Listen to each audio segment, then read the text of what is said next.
And we are live. Hello, everyone. Welcome to the. This is a surprise live. It's a little bit late, a little bit later than a lot of the late night lives, but I was going to do this anyway. And you could be watching this as a rerun or live anywhere around the country or the world or anywhere in the cosmos of space, and I appreciate you. I'll be talking. I will be playing the game and talking about some different things that I basically will be talking about in the next two lives that are coming, but there's been such a large request from multiple people to do the a live, so here I am. It may be a little bit late, as I said. Maybe some of you would see this as a rerun, but we will work out times for surprise lives later. And let's see how this works. Let's go here. All right, good. All right.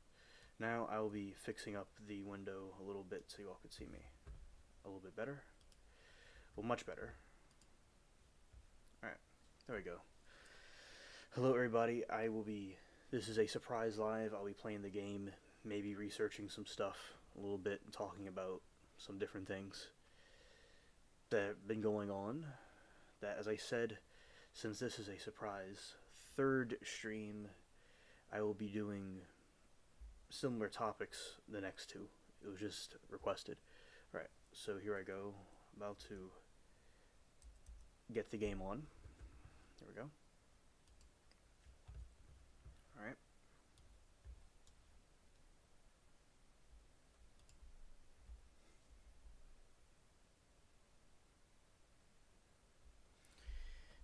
Tomorrow the live stream will be around maybe 11:50, something like that, on Thursday.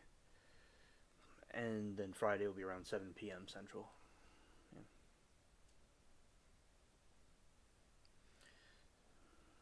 Okay. The game is loading. This is like a practice, not that it's necessary. It's kind of like a practice live. Yeah. Hope everybody's been having a great week. Everybody's been having a good time recently. Alright. Might go over the article again about the planets. That was pretty cool. Alright, so here we go. The game is here. Okay. Let's moving some stuff around. Okay. Here we go.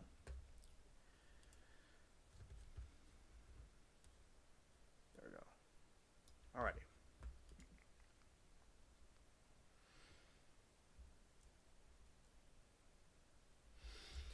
The infamous Raven's Cove. This is a very spooky island. It is well known for its ghosts and things like that. Mardi Gras in progress. Mardi Gras Carnival in progress. I have to see this. Mardi Gras Carnival is in progress. Come to the shores of Tortuga. Join the festival dance around the bonfire. Buy limited time merch.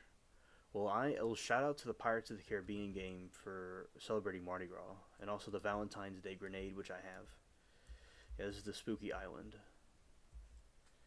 Some things we'll be talking about in the stream is about water metaphorically and what it has to do with metaphors and the science behind it. Something we've been talking about recently was the teleportation situation. In the video, we was talking about how the Oxford was able to achieve teleportation. Also, how they were able to achieve different things with the holograms. Not Oxford, but some other people were talking about holograms. Right. So, we have this ghoul right here. Scared. This red fiend right here. This phantom. Is just a red cluster. Just chilling there. Hey Vash. Welcome. I'm glad that you're here with us. And shout out to you, Vash, a good friend from the Law and Crime chat. I hope that you're doing well, and glad you're able to make it to a live stream. I'll be live tomorrow, also at night. It'll be a late stream, and then there'll be another one 7 p.m. So yeah, it won't be this late. It won't start. It'll go into this late. Yeah, I'm being a silly alien tonight. It the must be those spaceship fumes and the long. I might need a alien coffee and an alien power drink. Yes, yes, Austin. It's been a while since I've had a friend named Austin. It's been a couple of years. It was back in school. It's a very good name. So, yeah, it'll be a late night stream, probably starting around 11:50 my time. Right. So, basically, we're talking about teleportation, and it's pretty cool that they're able to achieve that. Also, the other thing I was seeing about the holograms, they're practicing hologram stuff. That's pretty cool too. And it looks like the ghost got to me because it knocked me out right here as I walked into this place. The graphics of this game is pretty cool. You have the little ghost over there chilling. Right. So in the game, we go to jail. This is based off Pirates of the Caribbean. It's called The Legend of the Pirates of the Caribbean Online. I played a little bit in the beginning, and then it's kind of like a way to, while people come through, hypothetically, they may not really miss much if we were to just get right into it too quickly.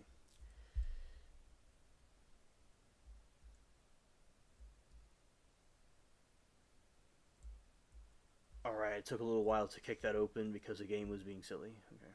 Alright.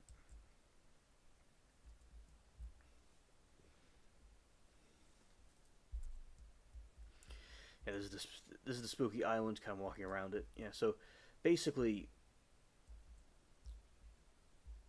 I think that those concepts are interesting. How science is advancing, and also with AI, I've been creating some different art stuff with AI. These different characters we've been coming up with, it's been going very well, and different suggestions. I like it. So also we have hello there, Amanda. Good to see you. It's fantastic to see you here with us. Shout out to you, Amanda. And Amanda, Vash is a friend of mine I met at the trial chat, and he's a new member of the spaceship. Although the Law and Crime chat room is the extended part of the spaceship, this is the main area of the spaceship. So, I hope all of you are having a good week. A good week. Everything's going well with everybody, and everything. I hope everything's going well in general with everybody. All right. And so, read Vash's comment. I've beaten all the Dark Souls, Blood, Bone, and in my favorite PS4 game. This game is dope. I love Pirates of the Sea. Oh, that's awesome. That's awesome, man. And Disney originally had this game, but you know what? They want to, back at the time period, they were saying how Disney wanted to make apps called, like, Where's My Water? And stuff like that, and they got rid of it, so they made a reboot of this game. Love you too, Amanda. I am doing great. And earlier, I got to talk to Peach, and she was telling me about and Peach is a friend of ours for a few years. Vash, it's from another channel. She's from another channel, and she was telling me about the farming crisis with the eggs and how people can try to grow their own eggs. That doesn't make any sense, but try to, they could have their own eggs, or they could go to a farmer in exchange, and for, say they could, chickens like bread and eggshells they eat. So that's something interesting she was telling me, and that, this crisis is going on. It might have been a political stunt. It was a political stunt by, perhaps, to make the current president look bad, she thinks. And maybe it makes sense. There could be wider agendas trying to destroy the food supply and stuff like that. Yeah, Vash, oh well. So that's what we're talking about. Because there's a lot of eggs being, there's a crisis going on with the eggs, and people could have their own opinions. I allow, opinions are okay. Sometimes you get political, and as I said, it's all a civilized discussion. I don't mind other opinions. It's all good in the alienhood. All right. So you miss Peach. That's good. It was nice to talk to her again. It's been a while.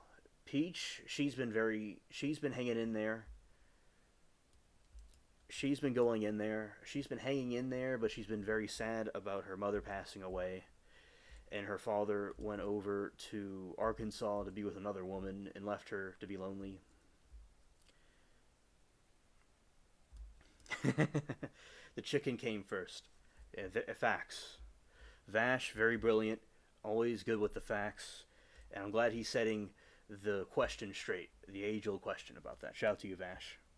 So yeah, Amanda, she's hanging in there. She's doing all right, but she's been sad about her mother passing away, and her father just abandoned her for to go with some random lady in Arkansas. And after but it's flooding right now over there where she is because of the rain and the creek. And she has a farm. She has a commercial farm, and she educates me. She educated me the past nearly 5 years or 4 years about farming. It's probably 5 years, nearly 5 years this November, and so let's say 4 years. So she has a commercial farm, and there's cooks and there's pilgrims, and they will have these farmers completely. Which on YouTube sometimes it's suggested to use code words like unalive or deleted instead of kill. I don't really care what words, but I'll go with what the audience wants. They think to be in a good situation. Not that it doesn't really matter. We'll be all right. But so they have farmers unalive their chickens. They'll have them wipe out everything. It's very gruesome because they want them to for whatever reason, and I think that's not right. And the farmers are like enslaved by these big companies. I guess it would be good for them to unionize or whatever. If the unions are going to be used, he could use them for that.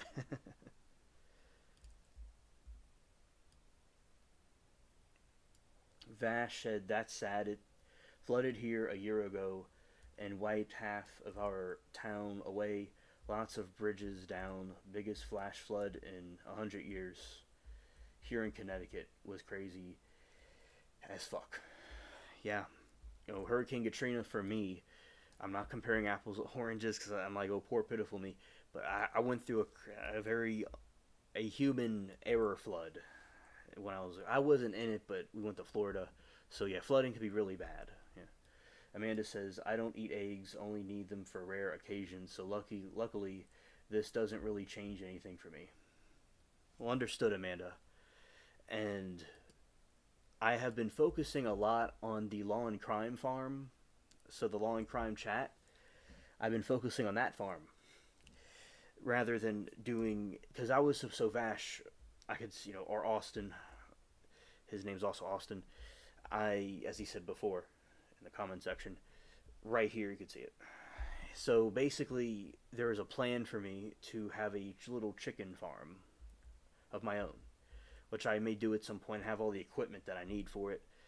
And I will do that at some point. I've been very focused and invested in the law and crime farm, and that's how we got you over here.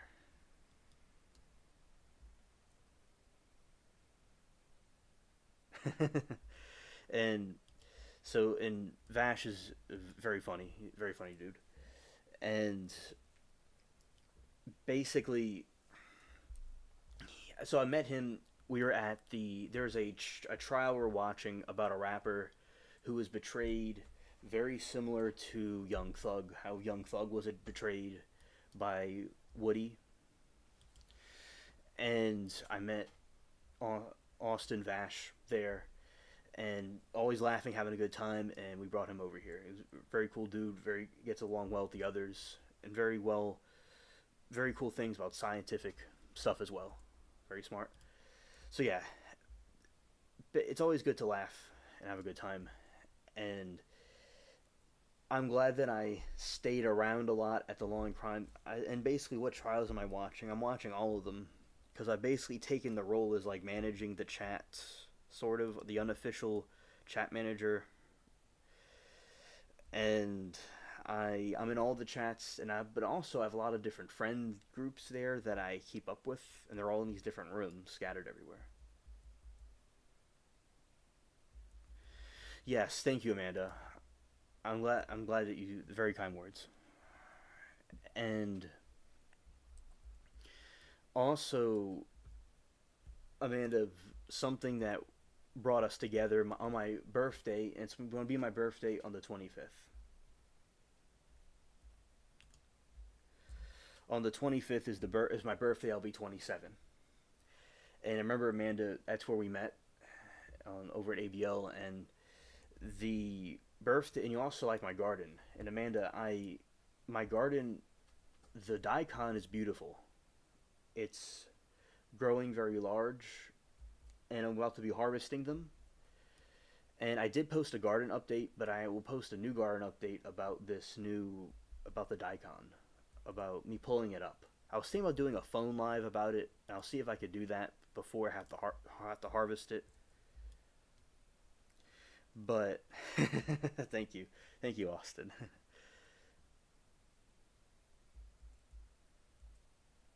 Yes, Amanda. I do agree with you about that. And basically, yeah, shout out to them. So basically, what happened was the daikon's getting very big, Amanda, and I'll be harvesting it. And I either will do a phone live about it, or I'll do a video, and you'll be able to see it either way. And for my new garden update, and I'll be probably planting the corn soon. And this will have to do with the corn. I have to plant multiple rows of it. And I grew some nice sunflowers last year. And sunflower seeds are a great source of food and protein. So it's good to have the sunflower seeds for that. And Austin says, Rocky be looking fly though. That's true. He's just laughing every day. He's just chilling, waiting. Yeah. Shout to him.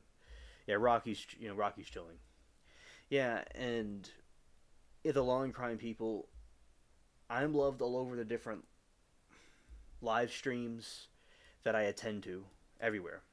I have to say, Law and Crime, I'm there, I'd say, because Law and Crime goes all day long. I'm there pretty much most of the time. And, gosh, I'm not tooting my own horn because there's many people there that are very popular. And Austin Vash is praised for his brilliance and his humor, and rightfully so.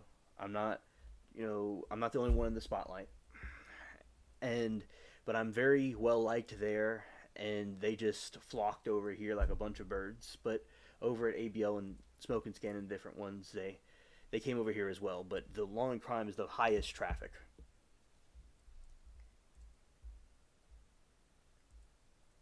Amanda says, "Oh, love you. Yeah, that is the day we first met. Was your birthday? Yeah. I remember I went to the Japanese restaurant. You're welcome, Austin. And I went to the Japanese restaurant with Mary Tools, my mom, and we had a good time with her. And I remember that it was a good time. And then my recent birthday last year, when I went to the Vietnamese restaurant, I I put the coffee I would drink, and you commented on it, and it was just really. I remember I was coming from a movie, and I saw that you commented. And I was really thrilled to see that you left a comment there about it. So cool. And well, thank you, Amanda. I really appreciate that. And recently, it was the Super Bowl in my city, and I was very invested in my law and crime farm. But sometimes I do go to the movies or different places, but I was not as focused on going to the area to stream over there or to go stargazing with the different people that were here. I kind of was a little bit. I was like, "Oh, these people are here. I didn't know that." Right off the first glance, and the city had lights and stuff. It was very well decorated, And I will say that it was beautiful what they did to the city for the Super Bowl, and I really like the all the different stars and famous people and CEOs that came here to see it. I really like that. I was now some people may be like, oh, but and have I looked into the Vash the Stampede yet? I looked at it for a second. I did, but I want to go look back at it again. But I did look at it. Yes, and also I'll look at it again to give because I want to look at it again as well and spend more time with it, looking at that. And also with the Super Bowl, I so Tim Cook was here, the CEO of Apple. There was a rapper and he was shaking people's hands, but some people didn't know who Tim Cook was. But he was patting people on the shoulder, and it's like he doesn't even. He's just patting. He was patting everybody on the shoulder. It was pretty cool. And yeah, Will Turner from Pirates of the Caribbean was there. All the different people. It was also very crazy, very wild, and also Taylor Swift. She's controversial. Yeah, everybody was here. Very very cool. Yes, the anime. Yes, I know what you're talking about. I looked at that. I love anime, and like right when you told me about it, I went and looked it up. But as I said, I want to go and look at some more videos and stuff about it. And like I was now, do you like Yu-Gi-Oh? Austin? That was something I like Pokemon, but Pokemon seems to be more popular than Yu-Gi-Oh. But Yu-Gi-Oh was like my thing. Like I wore the costume, I had all the cards, and I still have the cards.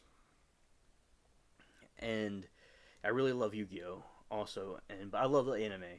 I like Naruto, and also Vash. There's Sarah, and I've told her about you like in general.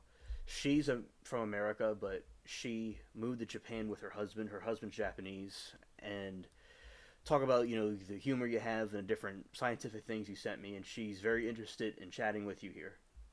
But and also she asked about Amanda, and I said Amanda's doing well. Amanda could give me an update about that if she wants for Sarah, but yeah, she was wondering how Amanda was doing, and hopefully she could come in here and tell us hello. Where she is, she should be able to come through and hopefully tell us hello. But maybe there's something else going on. But there eventually she'll cross paths with us here, because sometimes there'll be people here, and there'll be people that are like not like you'll want someone to be here, but they're not. And there's this other group that comes through because there's so many groups in the channel.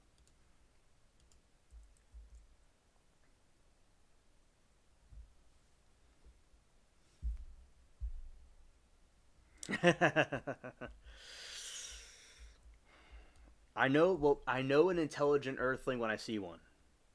On Earth, there's a lot of stupid people. Good grief, there's a lot of dumb Earthlings.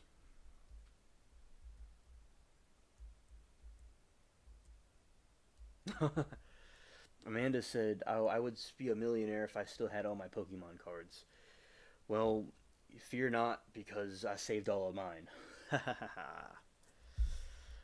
I remember when I was a kid when my friend Eduardo was doing a trade with me because there's a summer camp, the JCC in my city, and not everybody there. It wasn't. There's many different people that weren't Jewish, but it was like this. I'm Christian. I'm Catholic, Christian, whatever. And so there wasn't all Jews there, but it was a cool summer camp to learn different things. And you had this situation where we would trade Pokemon cards. You're a humanoid, and the that's funny, Vash. That's funny. So basically, what happened was I would trade cards. I traded.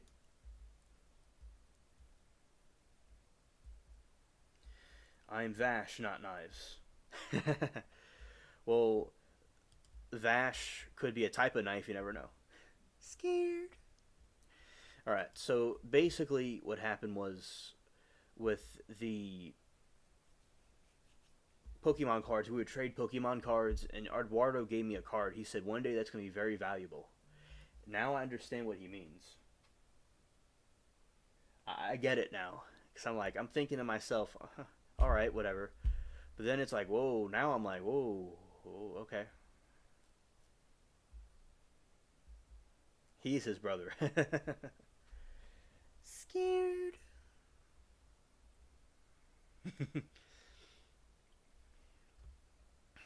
And yeah, so I always like my Pokemon cards and also the Yu-Gi-Oh cards too. I remember at night what I would do. I would go and research. I would my friend that I talked about aliens with. So buddy in school was I was into aliens, but he was like a vocal about it. He was an activist. He was trying to tell people about the alleged Planet 10 and about the aliens and people. And as I said at the time, there wasn't a lot of proof or evidence like we have now. Like we have proof and evidence now for both of those things, and the Congress is taking it seriously. But back then it wasn't like that, so people thought maybe he was kind of a whack job. But now it's pretty clear that he was quite right about it. So I continued his work. Shout out to Douglas, my his that's his code name. So what I would do is I would at Saturday night, especially around Mardi Gras. And Amanda, I see your question. I'm going to answer it in just a moment.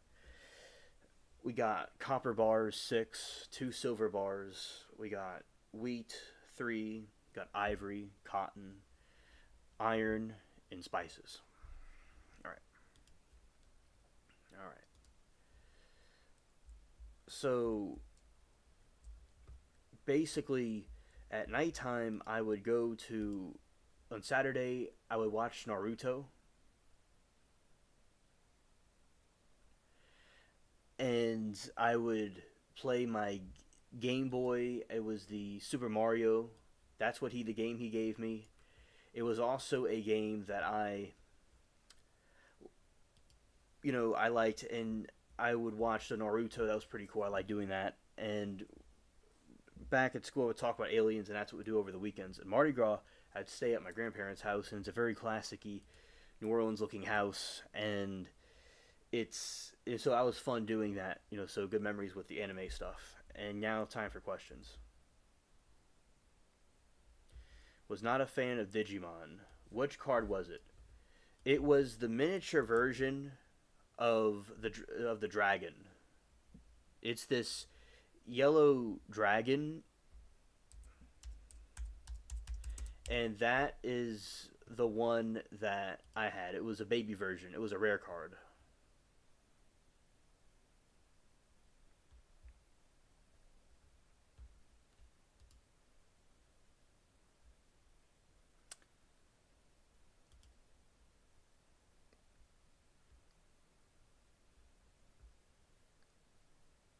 All right, not Digimon.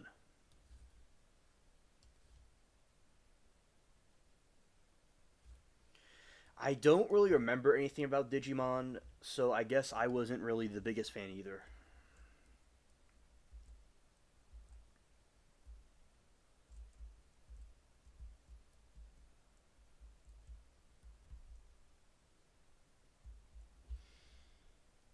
So yeah, I don't know. I may have watched Digimon, but I didn't really watch it that much because I don't really remember it. I just looked it up. Yeah.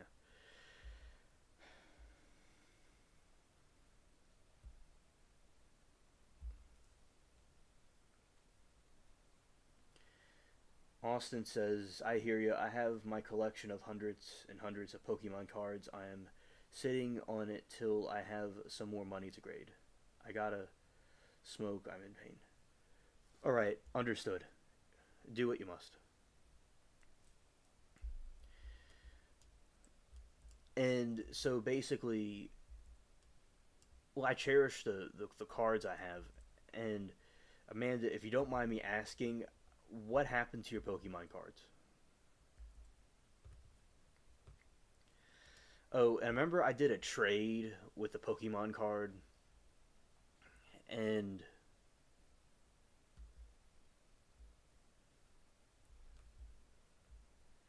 I'll get to, yeah. I'll look. I want to make sure I got the character you're saying right. Hold on. I know these characters, but I want to just double check. All right, we're gonna go here, and we're gonna do this, but we're gonna go here, and we're gonna go there. We're gonna go here. Go there. I have that one. Yes, I have that card. Hmm. And there is a story, and he was kind of eccentric. I know you could say we're all eccentric.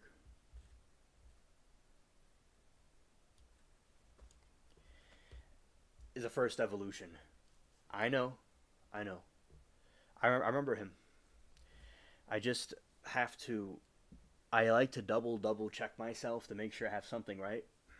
And yeah, he's a little. He reminds me of ET. Middle name is Ash. Awesome. Yeah, that's cool. I love that show. All right, there's Mardi Gras here allegedly. Let's see where it is. Okay, so basically, what happened was this story. My friend, he was very. He was. What I mean by eccentric, he would kind of like get real angry for no reason at me, and in general. And but he was pretty cool, and he had a crush on Hermione from Harry Potter. He was gonna marry her 10 times. Okay, he was his heart was set on her. He was obsessed with her, and he was real high strung. And him and I would trade Pokemon cards. And one time, he gave me this really rare Mew from Japan, and I was very thankful for that.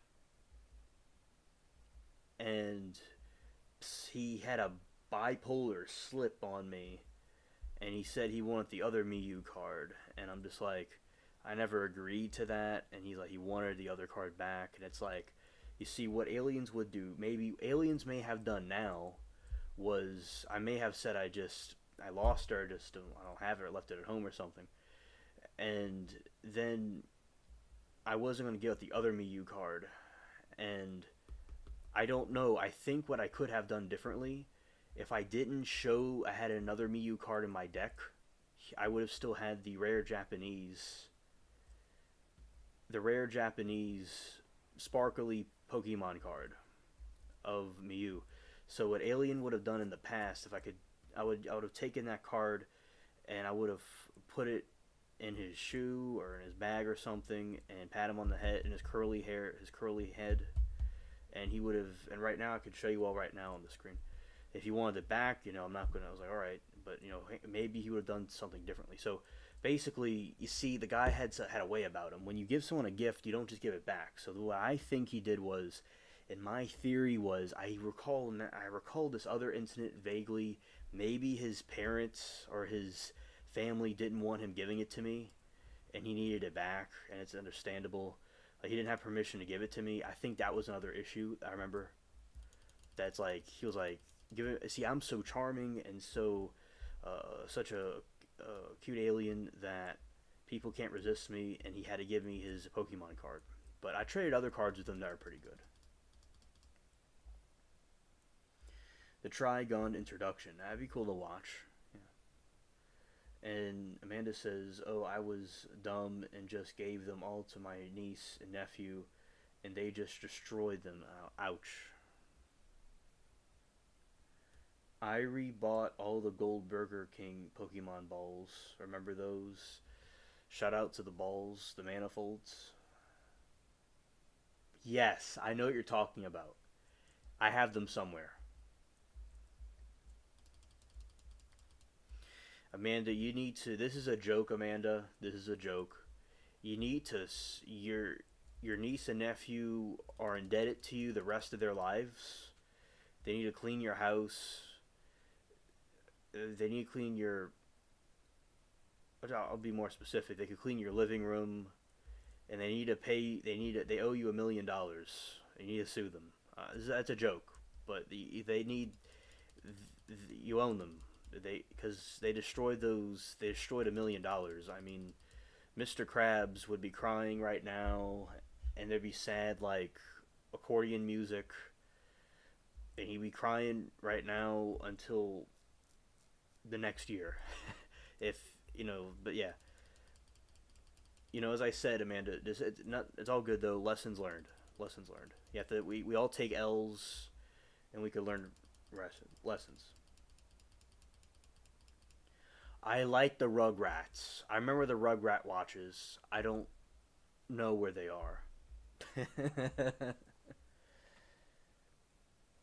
Amanda says those in the Rugrat watches. Vash says Pokemon cards are more valuable. Grades are hard to get though. Come to me about Pokemon. And she says I don't even talk to them anymore. And Amanda, I know a lot of attorneys on law and crime, and they're very intelligent women and some men, and they got you covered if you want to sue them. They got you covered. The spaceship law firm has you covered. I'm saying a joke. It's all a joke, but we got you covered.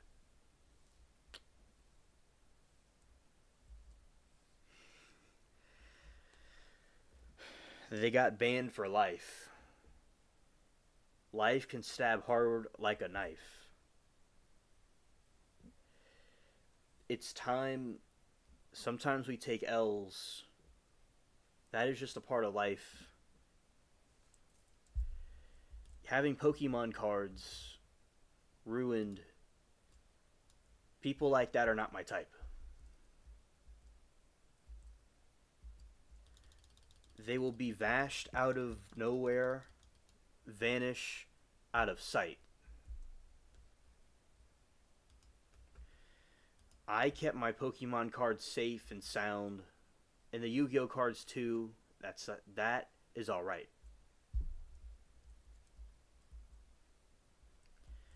I'm alien spaceship spreading my ideas everywhere. That's all the hype.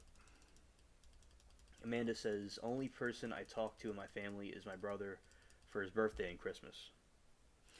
Yeah, Amanda, sometimes you have to love people from a distance, even with persistence. Because sometimes people are mashed potatoes and tomatoes.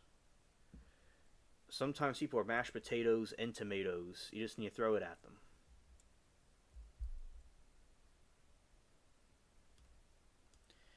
I know, Vash. There's a lot of shady people in this world. Like, I saw it firsthand.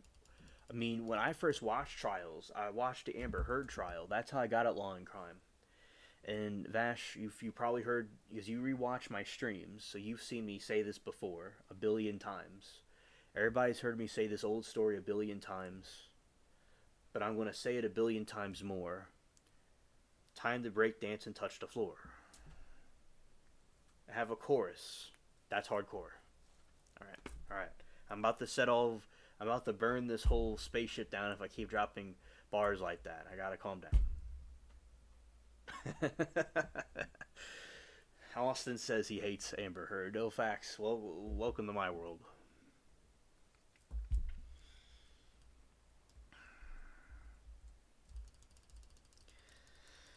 So basically, what happened was this situation occurred where the Independent I watched at the Independent, and I met Byzantine Ladybug there. I haven't seen her since 2022 or 3. And I talked to her for a couple of months, and she just vanished within the walls of the ambient spaceship. So basic, basically, well, shout out to Bubbles, because Bubbles is a cat in the box. And I was watching it for a while, and there's this one day Law and Crime had a problem where, no, the Independent had a problem, and they couldn't, their stream went out because of the weather up there. And I was like, because they were saying, Madonna is this woman in England chatting with us, and she said, what's an Amber Alert? And it has to do with a tribute to a girl that was kidnapped named Amber a long time ago in the 70s or something like that. So an Amber Alert does have to do with child abduction, but the person got mixed up. It was not an Amber Alert. It was just a warning about the Amber Alert.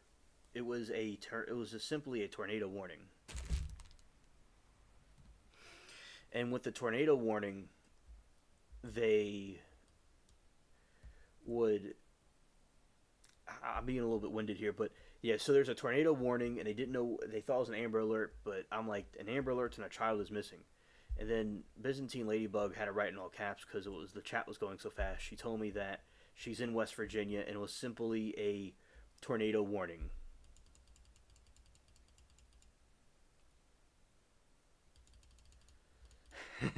That's funny, Austin.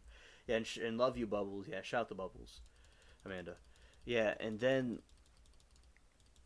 what happened was they went out and people were saying that Law and Crime was on. So for a couple of hours, for an hour or so, whatever time was left, I went over to Law and Crime, and we all watched it over there because Independent went out, and we're disputing about what an Amber Alert is or what the tornado warning, and it was simply a tornado warning. The storm spread from where I am all the way up to West Virginia and like into Canada. It was pretty crazy. And it was, I remember this time when I was watching the trial, I was pacing back and forth because I didn't want to sit down all the time because I didn't want to be immobile for a long period of time.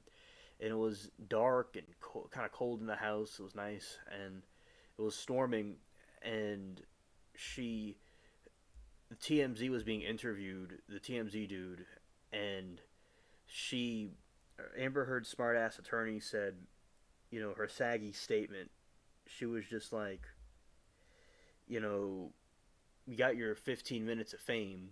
And he said, 15 minutes of fame, I would say the same thing about you, taking Amber Heard as a client.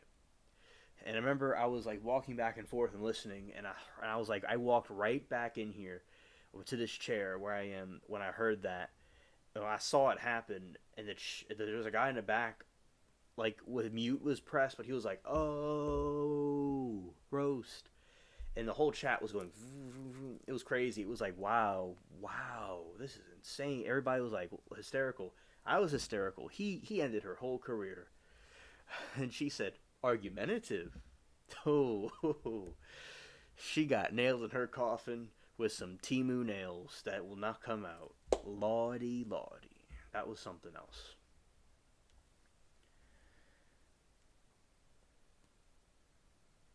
Schrodinger's cat, y'all. Also, those are hardcore. We got hit by Sandy years ago. It was mass destruction. Yeah, that's really unfortunate. It could be really rough. So that's how I got into it, and I watched Darrell Brooks. Who dat? Yeah, who dat? Facts.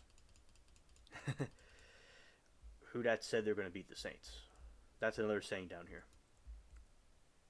I remember something happened where this thing occurred where people were.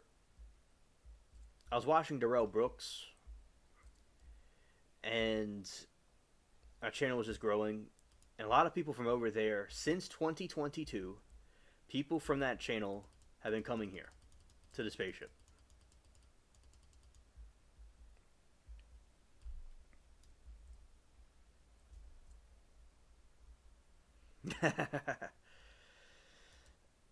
And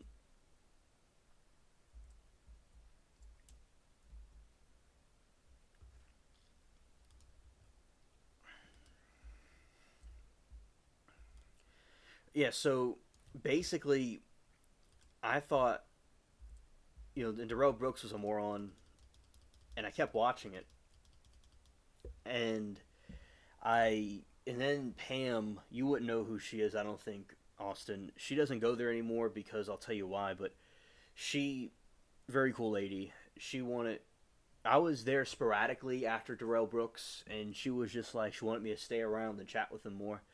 And I was like, I have this philosophy. It's like, if it's the last day of my life, am I going to do the thing I'm about to do? And we're all going to, death is a journey we all share. And it doesn't really matter. You have to do what you feel is best, what the heart says, and what you feel you're called to do. And I was just like, I'm going to throw my hat into this ring.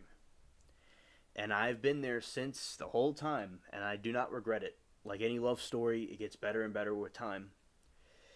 And it's like, I don't regret it. I met all these cool people, and I've helped people out, and I've done. I'm not trying to toot my own horn, but I've done a great work there, and they've also helped me. And I was able to talk about my alien theories and about the Planet 10 theory and these different philosophies. So it was a great experience and a great exchange of information. So, Vash, Austin, there is an incident that occurred. So there is a woman named Addie. Through the YouTube end, she grew the Law and Crime channel, and she was the one that put it together and created it. So there's this company that owns Law and Crime, and she, on the YouTube end, built the channel up and got them to 6 million with her group of women, her group of ladies, her friends. And Linda, she was one of the mods. So there's the mother. You don't know them. Only one you know is Linda. She was one of the original mods. And there was Addie, and she was always in the other chat rooms all the time. And she was the manager, the director of it. And there's Jen Lowe, and there is Maul, and they're very cool people. And also there's these other ones too. There's a couple of them. And I remember my encounters with every single one. I remember there was it was Christmas of 2023, and I was talking. Yeah, happy 420. Shout out to you, bro. Shout out to you, 420. And so basically, I was going to see the Polar Express, and sometimes I miss Law and Crime to see a movie or something, and I was telling her about it, and she was telling me that what the mod she was telling me that suggested I'd see it. I was gonna see it anyway, but she suggested I see it, and it's a good movie. I saw it when I was a kid, and it was a very cool time, and a lot of the other ones are very cool too. And there's Addie was the director, and the other mods. So Law and Crime used to have tons of mods. They had a couple of mods. Yes, yeah, I love that wonderful movie indeed. Yeah, very great mods there, and it used to be modded. So I think I made that clear that they had mods there before your time. And then so what happened was Addie would be very busy with the different chats, kind of like how I am, and she would look at each one, and she would not really talk to us too much. But I used to talk to her, and I talked to people there because I understand with the girlfriend I told you about, Austin Vash. Like, I used to talk to her from a long distance, and she wouldn't always talk to me, but she would get back to me eventually. And I know that people are busy in their lives and have stuff to do, so I remember from that relationship, I know from the mods, like when Addie and them would not talk to me, or any others right away, or anybody in chat that doesn't write me right away, I understand. They'll get back to me. Unless if I did something, which I don't do anything wrong, but as I said, it's okay that and eventually she started talking to us a little bit more towards the end, and we talked about Pirates of the Caribbean and stuff. And with Addie, and she has a channel too. She does some lives here and there, and then basically they were there for a time. I remember Jen Lowe. I was talking to her that she's built a whole city modding the chat because there's a lot of trolls there.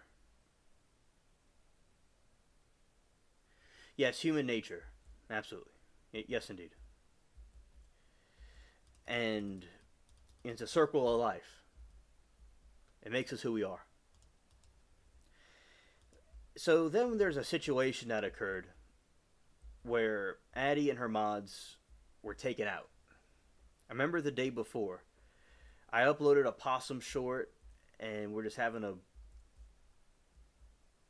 chatting, having a good time, and I think that Jen Lowe didn't have a wrench, and I was like, wow. And none of them had their wrenches.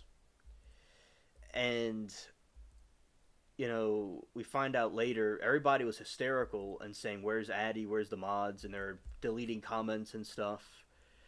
And basically, they were having this problem where somebody must have complained. This is a couple of different conspiracy theories about it, and I'll give you the mainstream narrative about what happened.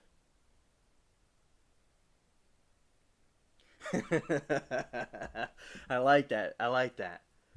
We're all in this bitch together. No stopping us now. Amen. Amen.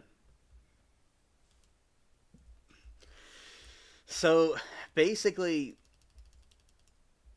the mainstream narrative is that Law and Crime, the company, got bought out by another company, and they got rid of Addie and her mods and her fellow mods because they're going to get new mods there and have a new director there, and it's so far nobody.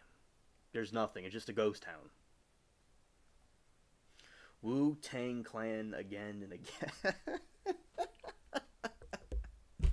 Yes, indeed. All right. So basically, shout out to you, man. Hilarious. So basically, what happened was that is what happened. So she and her mods were taken out because they're going to replace them because a company bought Law and Crime out.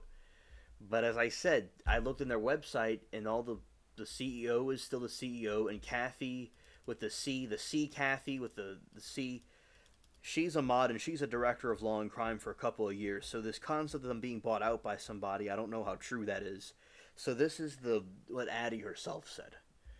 She said that the story that I'm saying in Capri Law told me to look at Addie's stream, and it was that they were bought. Law and Crime was bought out, and they took the mods and Addie out.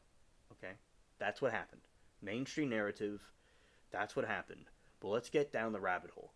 So she said one time, she said a remark about her being a on the Law and Crime chat, how maybe they were saying she was too controlling in the chat, or her mods are too controlling. That's something, a remark she said. So maybe the theory is that there's a lot of stupid trolls, and some of them complained about being blocked, and they took her and the mods out because they didn't want it to be like a dictatorship or something. But I have some very good news for Law and Crime, and the Law and Crime has this good news to this day, and they see my jolly alien, purple, green-eyed face every effing day. I reinforced all of Addie's ideologies and her policy with the group of friends that were there since the beginning. Some of them left, like Dwayne Harris, for instance. Peace be upon him. He does not go there anymore, but he's here at this channel. And Dwayne left. Pam left. Many people left because of what happened, and I'll tell you that in a moment.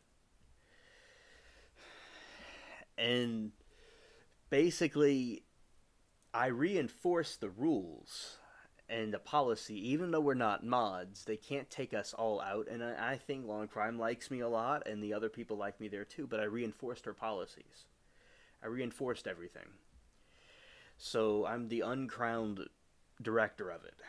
So basically, what transpired, and I want to say Alan Anderson, he's a friend of ours that's also here. He says that he loves Addie, thinks that she was great, but he feels that some of the mods, you couldn't say the word gun, but on YouTube you can't say gun because of some alleged guideline regulations, so we say pew pew. So yes, he thinks the mods were too controlling, or the mods were having problems. They went overboard with it, he thinks, and he's glad the mods are gone, but he would miss Addie. But personally, I think maybe, like, rather than having a revolution, you could have evolution. So maybe they could have taken away some mods, they could have had some people there, and not gone such a drastic leap. And after I read some of the comments from Vash, I will tell you what transpired after the mods were taken out. I backed out of 2 channels about Law because it was too childish, so Law and C is the GOAT. Well, thank you. I'm glad that you appreciate and like the channel. It's really good. And you like the chat and you get along well, people. Thank you. I just act like Vash. Yeah, you just be you. You're one of a kind. The diamond in the rough. The GOAT, Billy Goat Gruff. Alright. So basically, what happened was, well, I'll tell you the first case that I watched in a moment, Amanda. So over the last year, there was a terror that occurred. All these trolls came in and were making fun of all of my group of friends. You know, the group of friends we have, and I'll tell you a little bit more history about the group of friends, but they were trolling us, and there was no mods to stop, and Law and Crime did nothing, and that Kathy with a C wasn't there, and she's the one that got rid of Addie, I think. And there's nobody. There is so many trolls, you know, and also basically it was very sad and a lot of people left. And like Princess T Dot, people made fun of her for being indigenous, being a Native American Indian, and people were calling racial slurs to Dwayne, and they were making fun of everybody. As I said, there's no mods or anything. We can't, do anything about it. Eventually, Law and Crime straightened up again. They reinforced their rules, and they have Kathy with a C, and I'm glad Kathy with a C is there. I appreciate her very much. I'm glad she's there. I'm always glad to see her. Kathy Roosin is her name. I'm always glad to see her there. I'm glad that they understood they had to do something with the chat. Because when they took away adding her mods, it was just horrible. It was terrible. But look, I understand they think that they were too. Maybe people think they were too overboard with it, but when you take them away completely, it's like if you're going to get rid of everybody, you're going to have crime everywhere. So, as I said, it was a dark time, but we all stuck together. And I'm going to answer questions before I get into the next segment of my rant. Amanda says, "Do you remember the first case you watched?" The first case that I watched was the Johnny Depp trial. That was the first case that I ever watched, and that brought me to fame in the law and crime and the chat community in the legal sphere.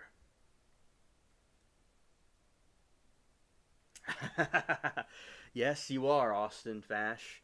You're going to find out about how to build a lightsaber next. Absolutely. Absolutely. And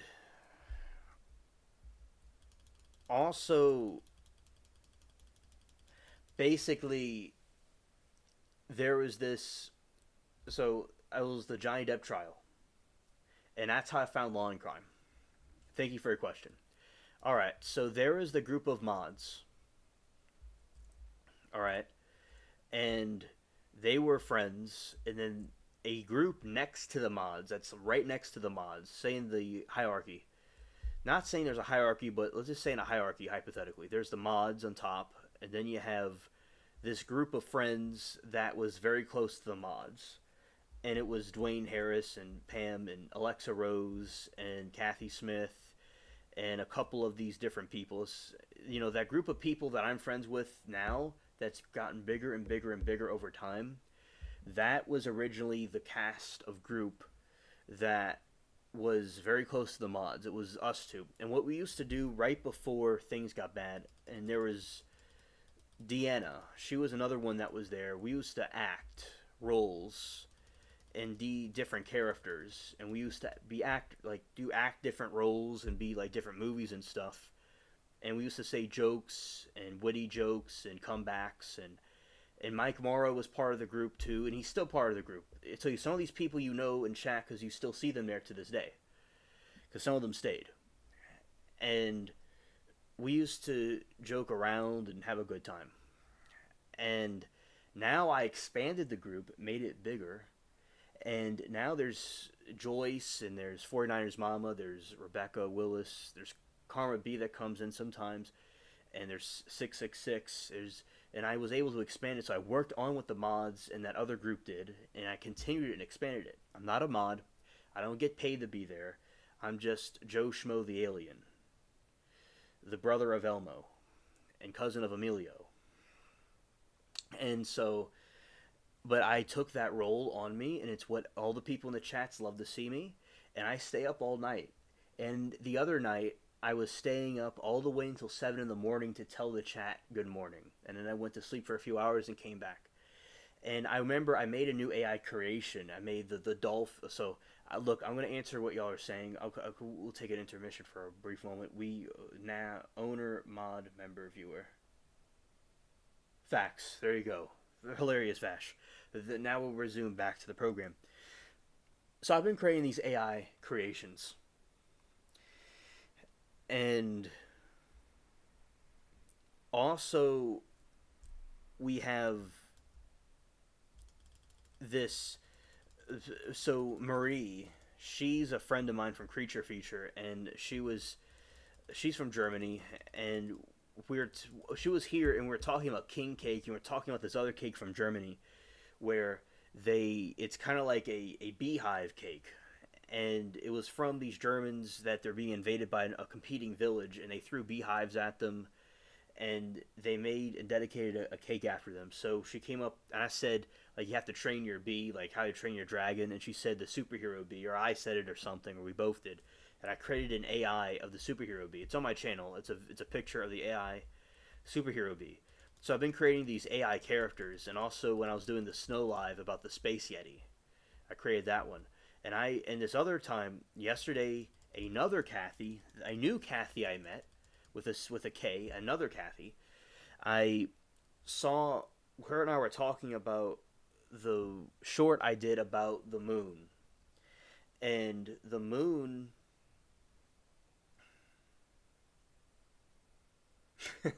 You gotta put cake by Chabais places right now. Hilarious, hilarious.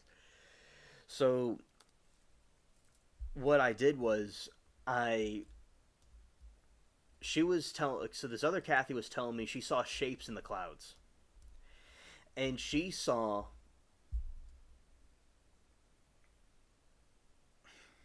it's too hilarious. Oh, thank you, thank you. Yeah, so basically what happened was there's the moon and the clouds, and she was telling me about this how the full moon cloud, it looks like a dolphin by the moon, and one of them looked like a young girl with a balloon. Also, she saw different shapes. So what I did with AI, I created dolphins by the moon swimming around the moon. It came out beautifully, and I stayed up as I was doing some answering some emails about Sarah, and also our good friend Vash Austin, and doing some work on about these different stories that I'm about to do on my channel.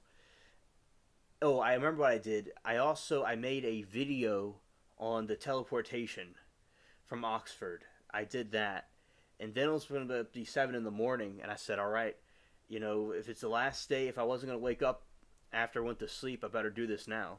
So I was able to create the dolphins, the AI dolphin. It was so beautiful. So I love that. I love the different ideas, and I believe everything is teamwork. That we all work together as a team. It's not just me.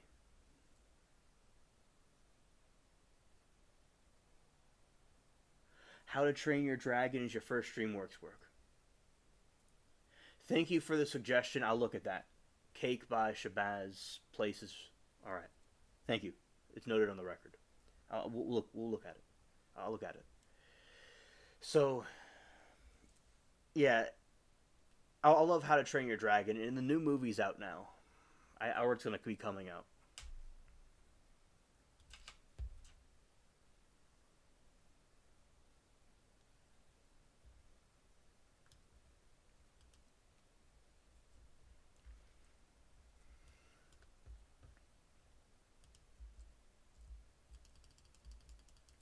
All right, we're hacking away at this thing. Scared.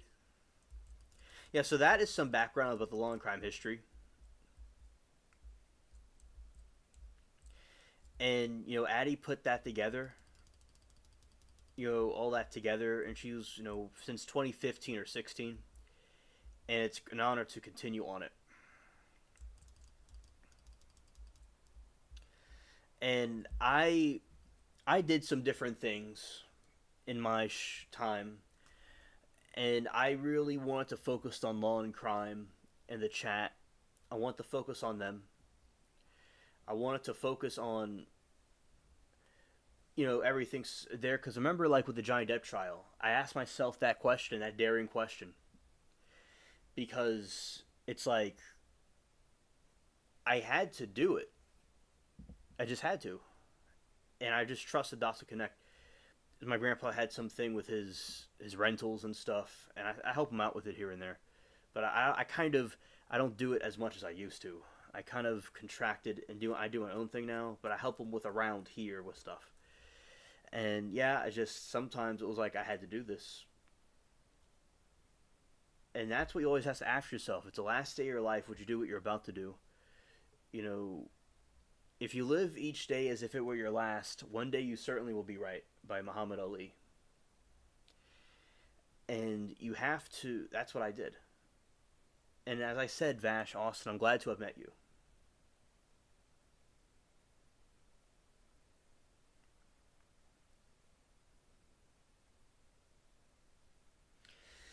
Thank you. I will listen to it. Thank you.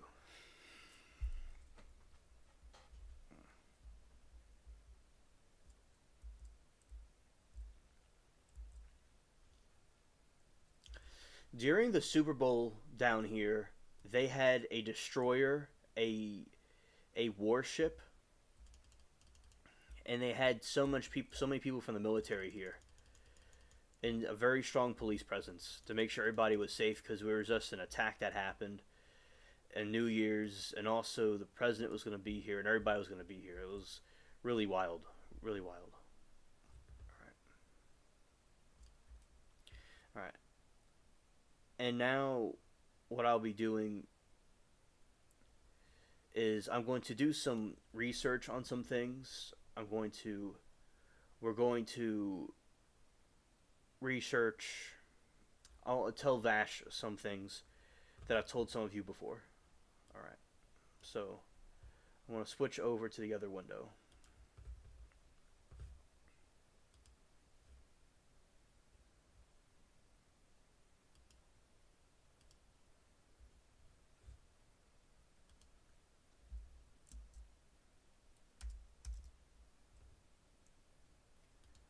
Alrighty.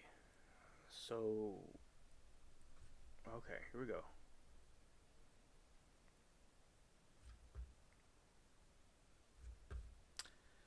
We're getting there.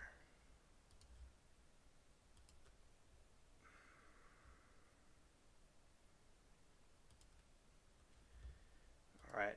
Christmas is about to come around. It's been taking so long. Okay. Shout out to the spaceship cats. Alright.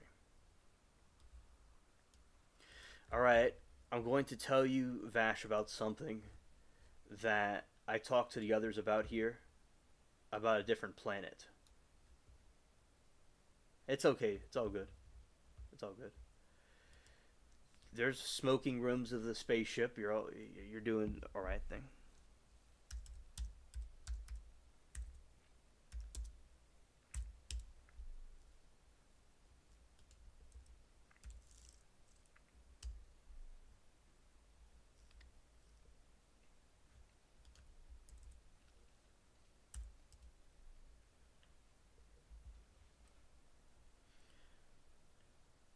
All right. So we have something that my friend and I that we talked about aliens and things like that. And we also he was very interested in this other planet called Nibiru, which maybe you've heard of before, Planet X. Called Planet 9 because they don't consider Pluto a planet. So for many years he and I were seen as kind of crazy for thinking this planet exists. But now they're saying although it has not been found, they are believing that this planet does exist. I believe that they don't want people to know about certain things like aliens and stuff because they think there'll be a public panic. So they'll slowly introduce the truth over time until they can't hide the truth anymore.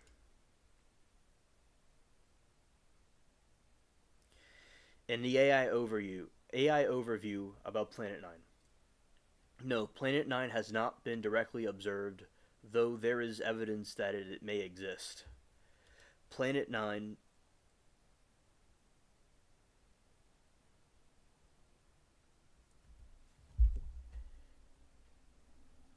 Amanda says, "Did you hear Alien?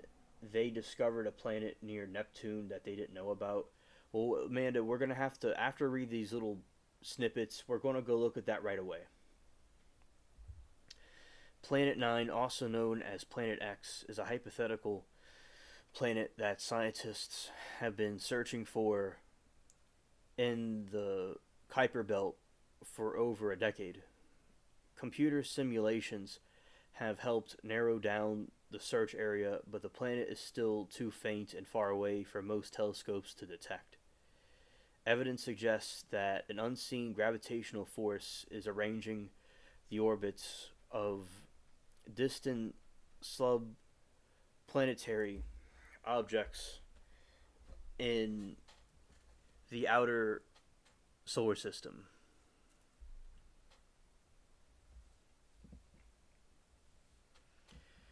The Vera C. Rubin Observatory in Chile is expected to find Planet 9 or some strong evidence of its existence.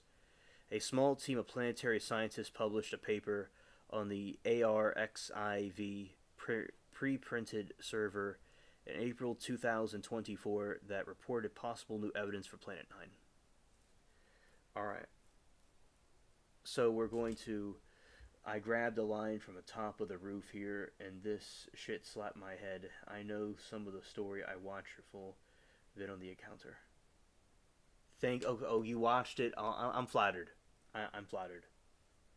You've been doing your homework. That's deep, thanks. A shout out to you. Well, somebody's been doing homework.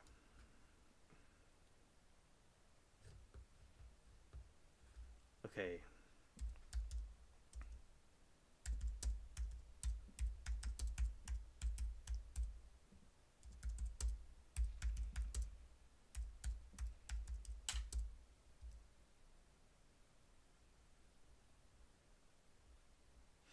Yes, I agree. Yes. Huh. Scared. An international team of astronomers reports the discovery of a new super Neptune exoplanet orbiting a solar type star. The newly detected alien world, which received a designation TOI 5005b, is about 6 times larger than more than 30 times more the massive than Earth. Oh, Amanda, thank you. Thank you.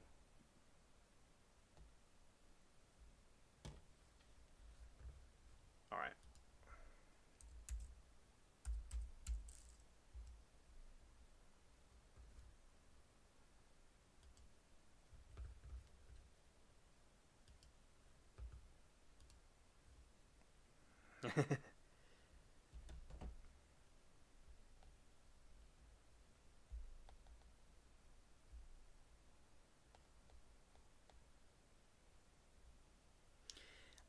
I don't see it, Amanda. If you sent me a link, I don't see it anywhere right now at the moment. It may come through in a moment or so. Let's see. Let's try this.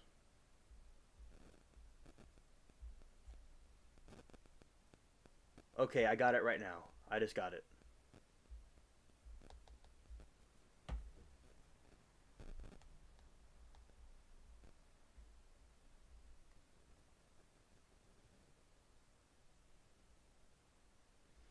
Yeah, shout out to Amanda. She's getting the links. Wow, this is incredible. All right, we're going to go and put this on the screen for everybody to look at. Well, I'm glad I went live tonight.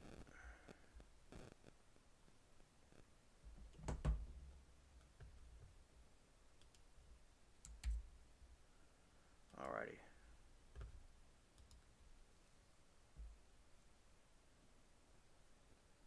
Thank you, Amanda. I really appreciate that.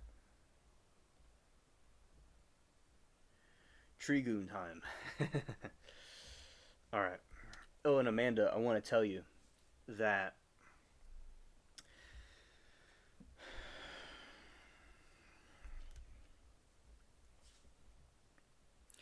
there is this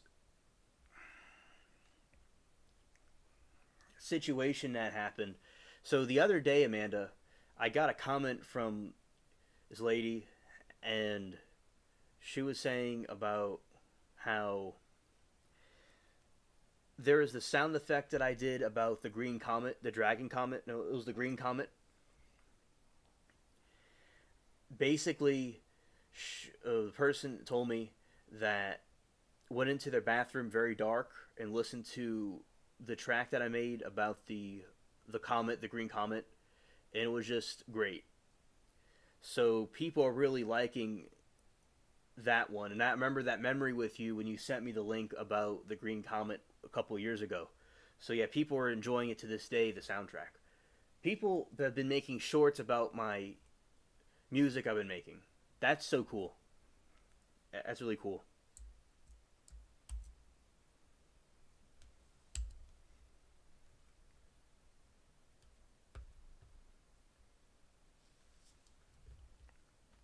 All right, well, here we go. We're about to read this article. Okay.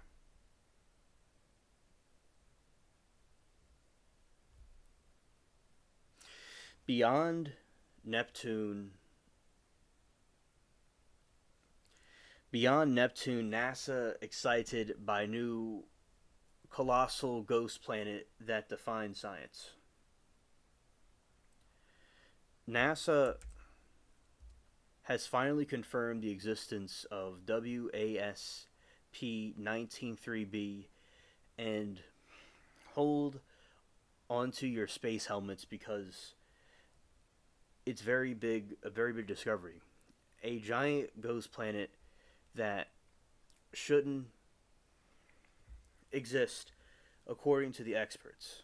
Scientists worldwide are baffled how it how it get there. What else are we blissfully unaware of? Read on to find out more.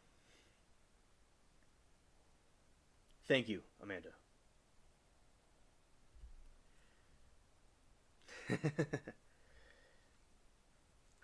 For years, theories about hidden planets lurking in deep space have fueled wide speculation. Planet X, Planet 9 Nibiru, list goes on and on. Could a mysterious rogue world be out there evading detection?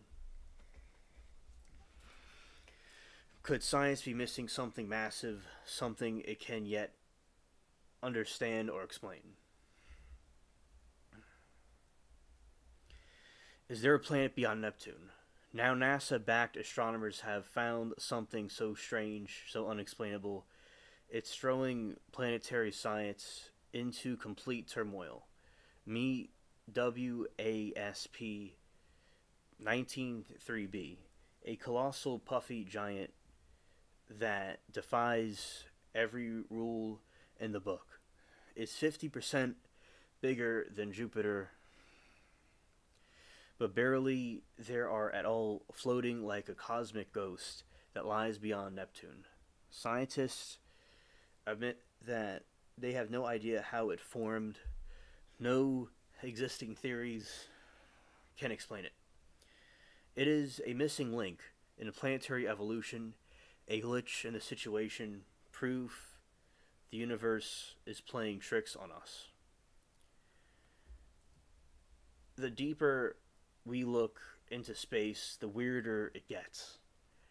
And the more we realize that everything we think we know is wrong. What else don't we know?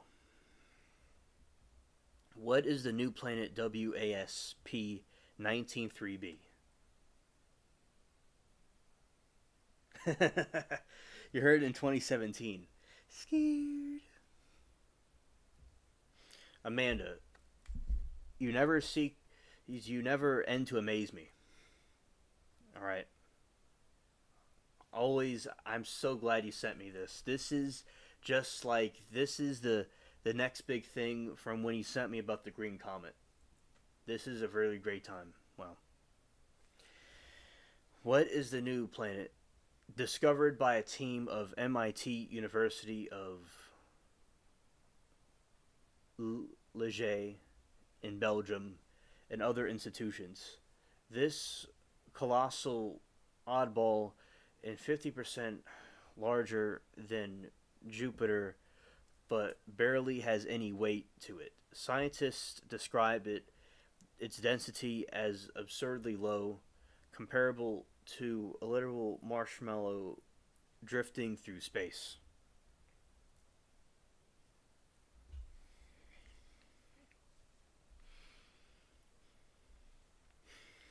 Finding giant planets with such incredibly low density is extremely rare, says Khalid, the MIT postdoctoral researcher leading the study. We call them puffy Jupiters, but this one is the whole new level. We don't know it exists. If you tried to land on WASP 193b, you'd probably just fall straight through. That's very interesting. It's kind of like a gaseous planet.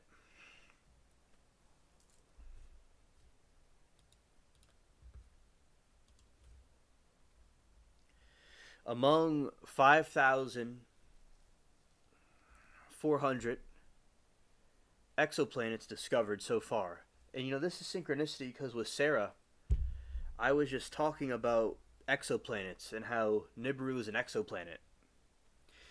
Discovered so far, WASP 193b is officially one of the fluffiest ever found, thanks to its sheer size. It's in a class of its own. Imagine a planet sized candy floss slowly drifting through the cosmos. It doesn't fit into any of our existing models. Emits Francisco, a senior researcher in the Institute of Astrophysics of Andalusia. This thing is a planetary paradox. It just shouldn't be there.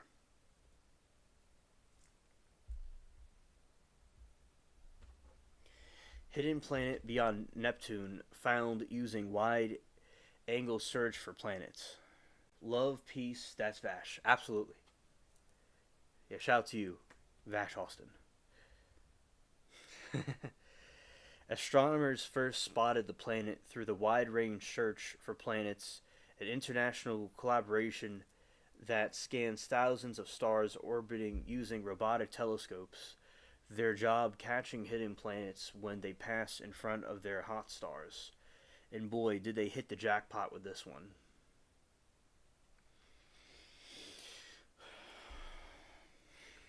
Once astronomers crunched the numbers, the results were staggering. WASP 193b's mass, it's just 14% of Jupiter's, while its density sits at a near non existent 0.059 grams per cubic centimeter. For reference, Jupiter 133 grams for cubic centimeters, Earth 5.51 grams cubic centimeter. WASP 193b particly air, cotton candy 0.05 grams per cubic centimeter.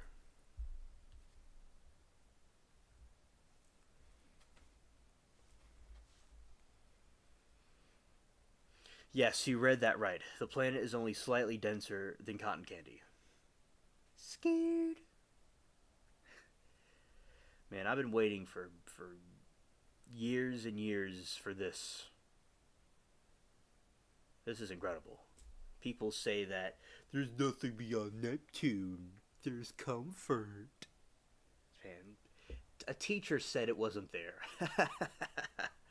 They all said it wasn't there. The money man said it wasn't there. Everybody said it wasn't there. And my uncle said it wasn't there. But guess what, Buttercup? There you go. Cotton candy is floating.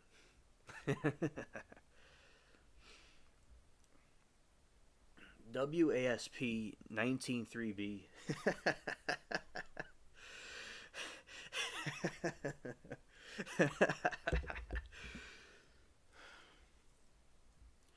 WASP 193B is likely made up of hydrogen and helium, much like other gas giants, but its atmosphere appears to stretch tens of thousands of kilometers beyond Jupiter's own, like a cosmic balloon expanding in slow motion.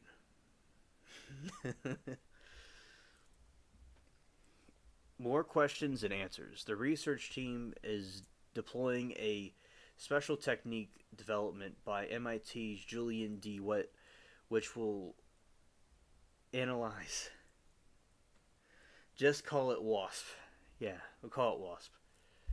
The research team is deploying a special technique developed by MIT's Julian D. Witt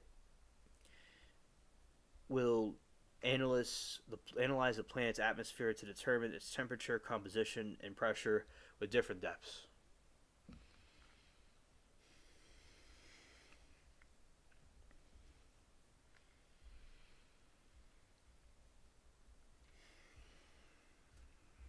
Beyond Neptune,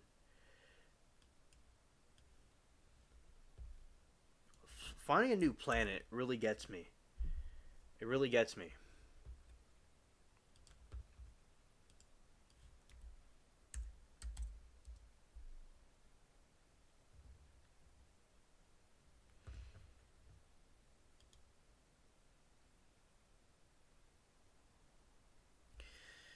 Batien and Brown nicknamed the hypothetical Planet 9. However, the notion of the undiscovered large planet remains beyond Neptune.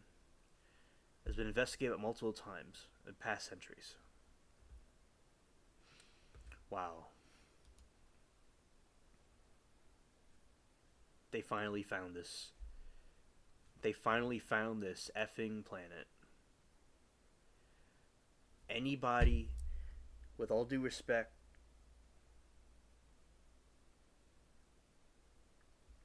and Amanda says, "Hey, 5 watchers and 3 likes. Hit the thumbs up." Yeah.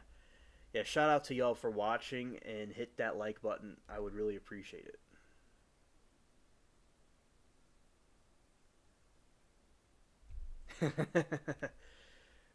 Vash says, "This is a joke, but you'll never see me in the UK or off the continent anymore. I don't trust anywhere else."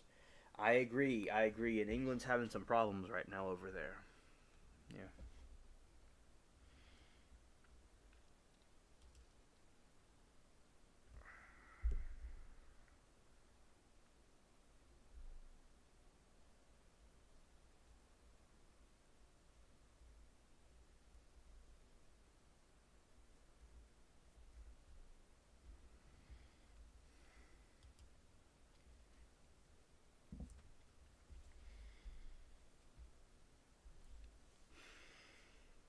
You know, we as aliens made it to this day when this planet's discovered. We made it. I understand, understood. I know, Amanda. The thing is, I think they know about these things, but they conceal the information until they release it later because they want to release it later, and because people get scared because see with Planet 9, as you all know, this planet, let's say the orbit.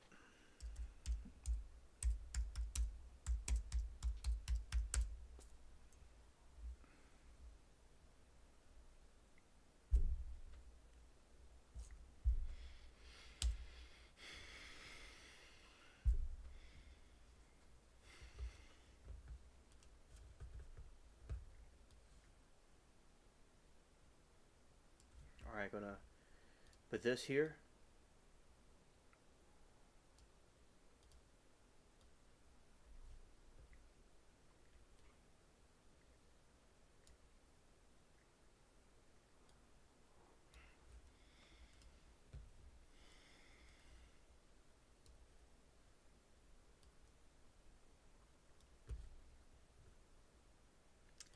Right.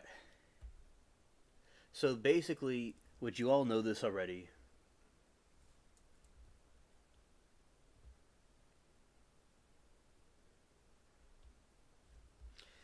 Planet 9, what it is, where is it, does Planet 9 actually exist? So you see Planet 9, that's its hypothetical orbit in the Kuiper Belt, and it orbits with our planet. It goes and orbits through and eclipses with our planet, and it could cause weather. There's a theory that all the climate stuff that we're having is, people have different theories on climate change, and that's kind of a whole other ball game there. And basically, there's a theory in addition to whatever could be causing climate change that it's also Planet 9 could cause a problem with the Earth too, and that this planet can eclipse with our planet and cause some different things. So eventually, at some point, this planet will eclipse with our planet, but there's a point where they cannot hide the truth anymore. So they at first, like the same thing with the extraterrestrials, with the aliens, they basically said aliens weren't existing. The Men in Black came and censored people. Like Douglas and I, that's his code name. We were seen as crazy. We were seen as like, the aliens don't exist, and then but then they say the aliens do exist because they can't hide it anymore. But they put in media about the aliens to kind of condition people to get used to it. Same thing with Planet 10. They've shown little breadcrumbs and hints. Now they're saying it's confirmed. So basically, you have a new situation here where you have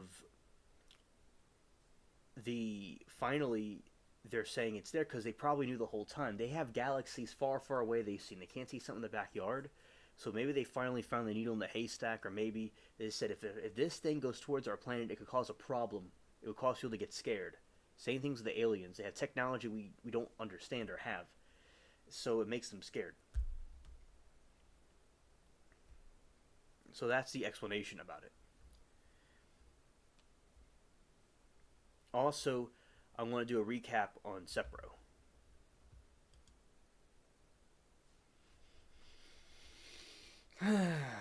This is nice. Life has its ups and downs, but I feel nice.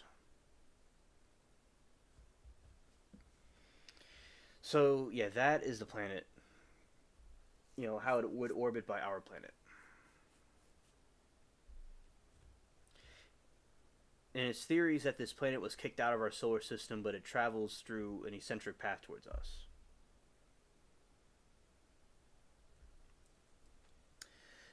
Vash says, legend has it that a monk begged the devil to help him finish the impossible job of writing it on night. No England or anything for me, I'm it. Hilarious.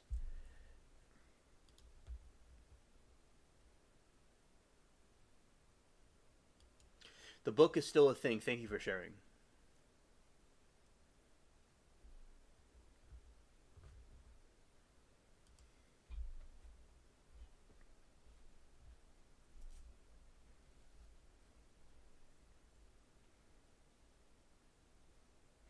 The orbit of Planet 9 was initially hypothesized to follow an elliptical orbit around the Sun with an eccentricity of 0.2 to zero point 0.5, and a semi-major axis was estimated to be 400 to 800 AU.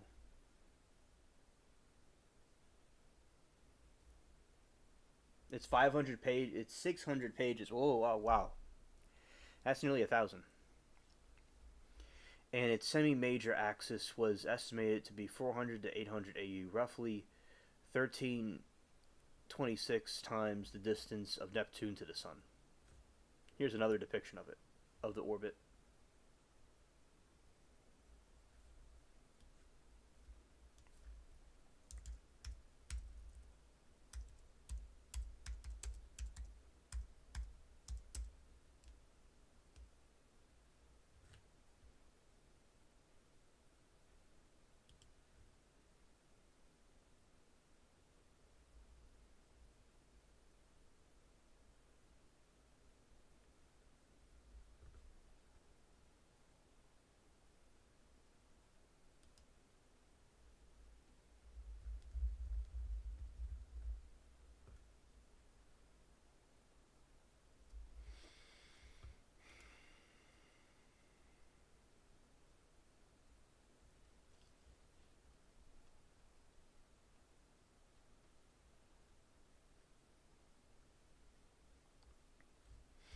All right, and Amanda, you may have seen me talk about this in other streams, maybe, but since you're here in chat, put on the try, put on the intro to Trigun. Hello. Now, on a serious note, there might be some copyright issues with playing certain things, but I'll look into it. But sometimes there's like some copyright problems with different things. YouTube has an algorithm thing with the copyright stuff. It's real cringe, but I'll look into it. Also, there's some. I would have to play it, and if we do play the theme in the future, which I might play it in the future, don't worry, I might play it in the future on another stream. But right now, the some aliens are sleeping in the house, and I don't want to cause a disturbance, so I'm not reacting to anything right now. But maybe I'll do it in another stream. I just have to look into it. Even if there's a copyright claim, it doesn't mean anything will happen to the stream or the channel. The worst thing that could happen is they could take the stream and block the stream from the whole planet. But that specific episode. But I'll look into it. This might be a copyright claim. Won't be a big deal. But right now, we're going to be kind of more quiet for right now. Thank you, Vash, for the suggestion. So, Amanda, with Planet Sepro, there is an incident that happened. A top secret mission that occurred. He meant it in general. Well, my alien mind is all over the place. What? I am such a goof. So, Amanda, so basically, there is an alien crash that happened, and some of the aliens were dead. One of them survived, and the aliens from this planet called Sepro came here, and they were from the same constellation as Zeta Reticuli, which is where the Greys are from. They're from a different planet than the Greys, and they're called the Ebians. This is like an alleged conspiracy theory, and these astronauts had to go on a secret mission and not be on Earth for 10 years at least. And they had all their social security, their identities were erased, they had no family or anything, and they went on this secret mission. And they were brought on a UFO, and there's footage of it, allegedly, and they went to a bigger mothership. And it was very creepy, and one of the men disappeared, and they had their weapons, they were going to fight the aliens, but on the big mothership, as it would take 8 months to get to the planet that they're talking about. And basically, the aliens were saying that, the person was, had to be sick, they had to be held in quarantine. They're eating some strange food that kind of made them sick, but they were okay, sort of. And they went to Sepro, and with Sepro, they did this, so they wanted the bodies of the aliens, and our government wanted their technology, so they did an exchange of information between the technology, and we would send our people there, and they would come back here, and we give them their bodies back, and they give us the technology. So basically, they lived in small Pueblo type huts, and they had a plasma type lighting. They were kind of like in a communist or socialistic utopia, and they ate this chalk stuff, and they had this one weed, this one plant, the shrub they used for seasoning, and the earthlings had to use this cattle. They didn't have any cattle or meat, so what they had to do for protein is they hunted the animals on the planet, and the aliens kind of thought they were strange, but they were like, whatever. And these aliens, they look similar to the Greys, but they're at war with the Greys. So this is an interesting encounter, Amanda, of aliens from another planet. And some stuff about them. It's in the same galaxy as the Grey aliens. And with the aliens, they found out their friend was passed away, and they wanted his body, and they were going to pull out their weapons again and stuff. But the aliens are very calm and robotic, like computers, so they didn't flinch a little bit at all. and they smooth talked their way out of it, and they went to this laboratory where there's all these hybrids, where they had these alien human hybrids in these tanks. They had these, like I'll say, like a refrigerator or a mattress or something with three eyes, these strange creatures we can't explain, and their friend was morphed with an alien. So it's kind of morbid. They may have taken out one of them and used it for experimentation. Like we're talking about with Sarah, how the fallen angels also took humans and they created human Nephilim hybrids according to the Bible and Abrahamic faiths. So it's kind of linking those two things together. But I like hearing this story about aliens from another planet. Because I talk about aliens being fallen angels, which I do believe they have something to do with that, or they may be them. But it's interesting to hear about aliens from another planet and an encounter with them in their galaxy. So this was something interesting I want to bring up to you, because you and I talked about, Amanda, the alien technology, and about how they would be able to get here with their technology they have, and about the aliens that are Greys from that constellation and stuff. So this is just some more shedding some light on it. And again, I'm going to read an overview, a summary about it, and that'll be it for that part of the discussion. There's more context about it. Project Sepros is an alleged top-secret exchange program between the United States government and an alien planet called Sepro. In the Zeta Reticuli star system, details on the alleged exchange program have appeared in several UFO conspiracy stories, including one incident in 1983 in which a man identifying himself as the United States Air Force Sergeant Richard C. Doughty contacted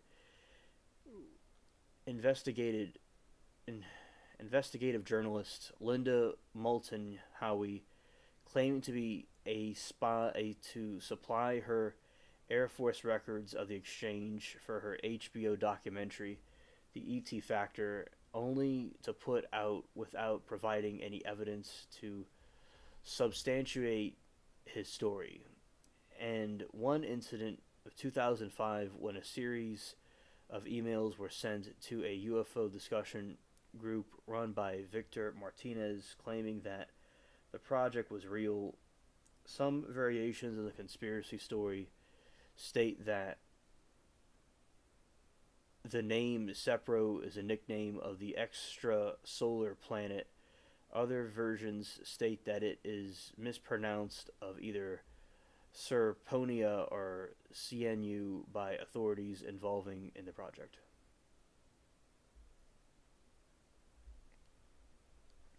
Amanda says facts. Amanda says, I can't believe some people don't believe that there's alien life out there. You know, as vast as the universe is and God's creations, you know, I like creating all kinds of AI characters. I mean, God has created so many other things. I know, Amanda, it is something for people to not believe in aliens. You know, it's ridiculous. Or whatever they are, they're there.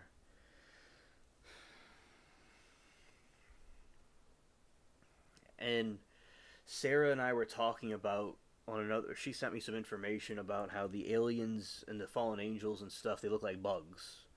And there is a god, one of the mythology in Greece or something, that was a bug type person, and so they have something to do with that. Yeah. And also, they're talking about being alone. Like, what's the most scary thing? And it's being alone. I think it's kind of scary about an alien race lurking out in the darkness that want to come here and do something weird to us. I think that's worse. I'd rather us be alone in the universe than with some...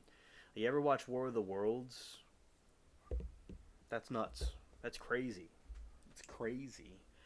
Scared.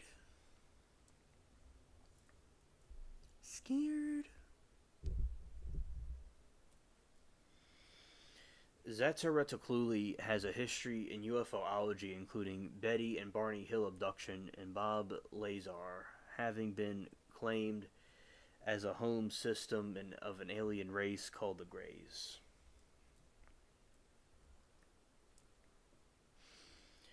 The story finally claims that 12 American military personnel visited the planet between 1965 and 1978, and that all the party have since died from after effects of high radiation levels from two suns. That's something else I didn't mention. They had two suns. Another version of the story claims that 8 team members returned on the 7th month trek home.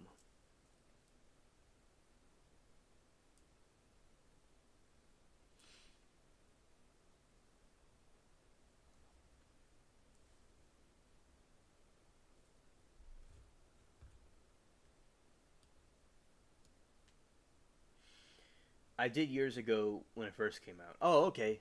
Understood. All right.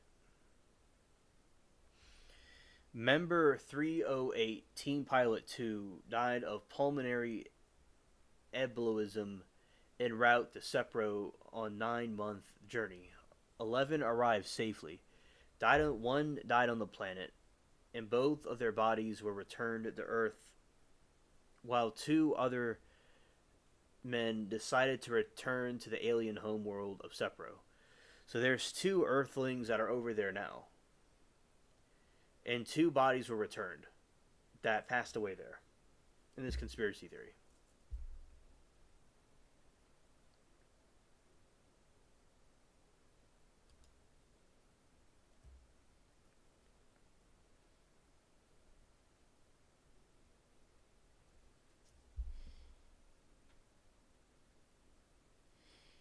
One criticism of Project Sepro, and also the aliens prayed once a day.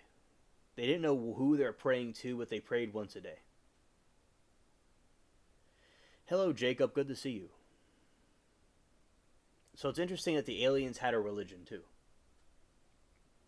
I tell you, God created many different worlds.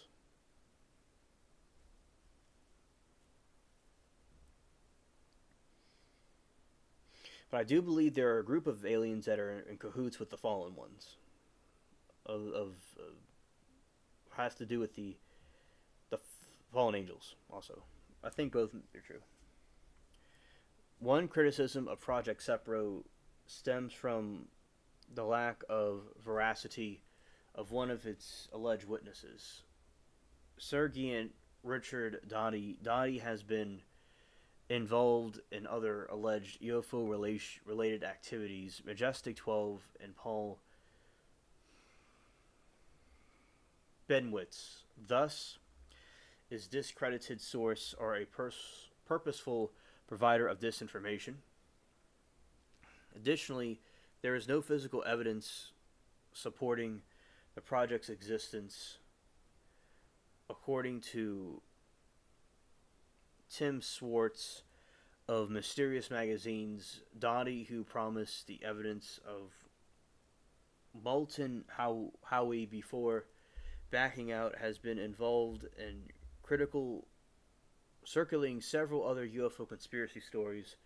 Swartz also expressed that the details of Project Sepro have varied considerably with different accounts.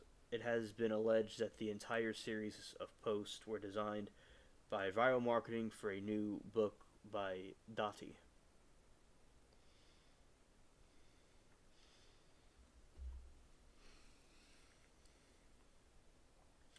Bill Ryan, a chief proponent of the publicizing of the Project Sepro, claims to announce on 5 March 2007 that he was stepping down from his role as webmaster for the Sepro material. Ryan nevertheless maintains his belief that an extraterrestrial exchange program did occur, though he states that Sepro releases definitely contained some disinformation.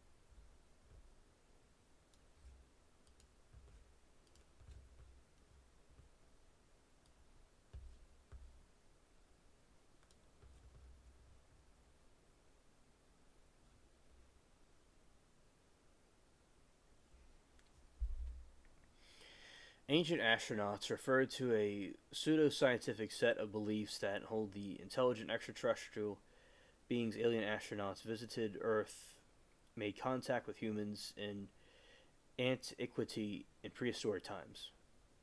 Proponents of the theory suggest that this contact influenced the development of modern culture, technologies, and religions, and human biology.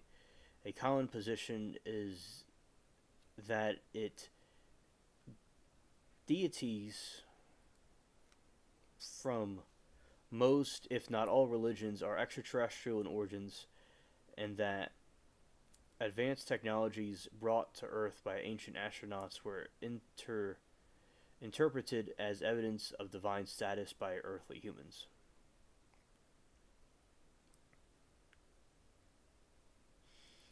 Well,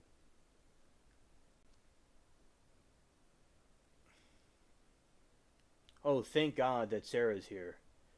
Well, this is fantastic. Amen. And Sarah says hello to Amanda. I remind him of Yoda. Thank you, Vash. That's funny. And you're like, which year ago? Thank you. And also, I want to make clear that these topics I'm talking about, I will not the Sepro topic. We've already talked about that, but the new planet discovery and the ancient astronauts. I'll be talking about that in the Friday stream. Also, I'll repeat it again. And for the people that aren't able to be here right now, hey Captain, be back in a hot minute. Dinner finishing up. Hope all is still here. BRB. Yeah, so shout out to Sarah. She wanted to meet Vash, and she's glad that Amanda is here. So hopefully you have a meeting. So I'm glad she's here. Thank God. All right. So continue to read this. So some of you might see a repeat of this in the streams on Friday and maybe Thursday. Just a heads up. The idea that ancient astronauts existed and visited Earth is not taken seriously by academics and archaeologists, who identify such claims as pseudo-archaeological or unscientific. It has received no credible attention in peer-reviewed studies when proponents of the idea present evidence in favor of their belief. It is often distorted or fabricated. Some authors and scholars also argue that ancient astronaut theorists have racist undertones or implications, diminishing the accomplishments and capabilities of indigenous cultures. This is totally not true. There's nothing to, we're going to have to bring in cancel culture to the alien UFO theorists. This is blasphemy. This is absurd. Okay. The Romans, the White Romans, the White Nordics, the Egyptians, which are also Caucasian, they had help from these alien beings allegedly to create stuff and to do different things. It's not that humans couldn't do it, it's just they were taught by these things. Maybe they would have figured it out on their own, but they sped up the process. So it was not that they couldn't do it, it's just nobody at that time period would have had the technology to have put that together, or maybe they did have the technology to do it. Just in this theory, the aliens assisted them, like how I have AI assist me with things, in making art, AI art and stuff. So there's nothing about racism, and they have to single that out. It's about every culture on Earth. These aliens came down and said, you know what? 2 + 2 = 4. And they're like, wow, that's something else.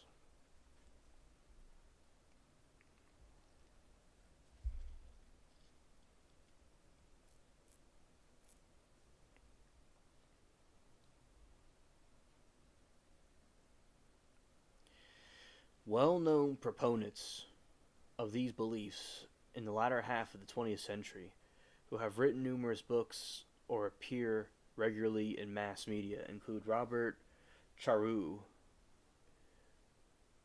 Jacques Bergier, Jean Seti, Eric von Donkainen, Alexander Kazantsev, Zechariah Robert Temple, Giorgio Tsoukalos, David Hatcher. Giorgio Tsoukalos is hilarious, by the way. Childress, Peter Kalos Imo, and Maruro Big Elinio. So Giorgio Tsoukalos, there's this completion on YouTube that I was watching with my friends. It was around Mardi Gras, actually, many years ago, and I found this completion. You can find it on YouTube of Giorgio Tsoukalos. Like it has like an echo, and his head looks real funny, and he's like, in my opinion, that means we were visited by some type of extraterrestrial. And then it like will flip to another scene of him saying ancient astronauts, ancient astronauts, and it'll be like a kind of repeat, and it says like at the beginning, it was this the thing was hilarious. Like I remember my friends, we couldn't stop watching it. I was like laughing. I had to be resurrected. It broke my funny bone. I had to get a new one from Temu. Scared.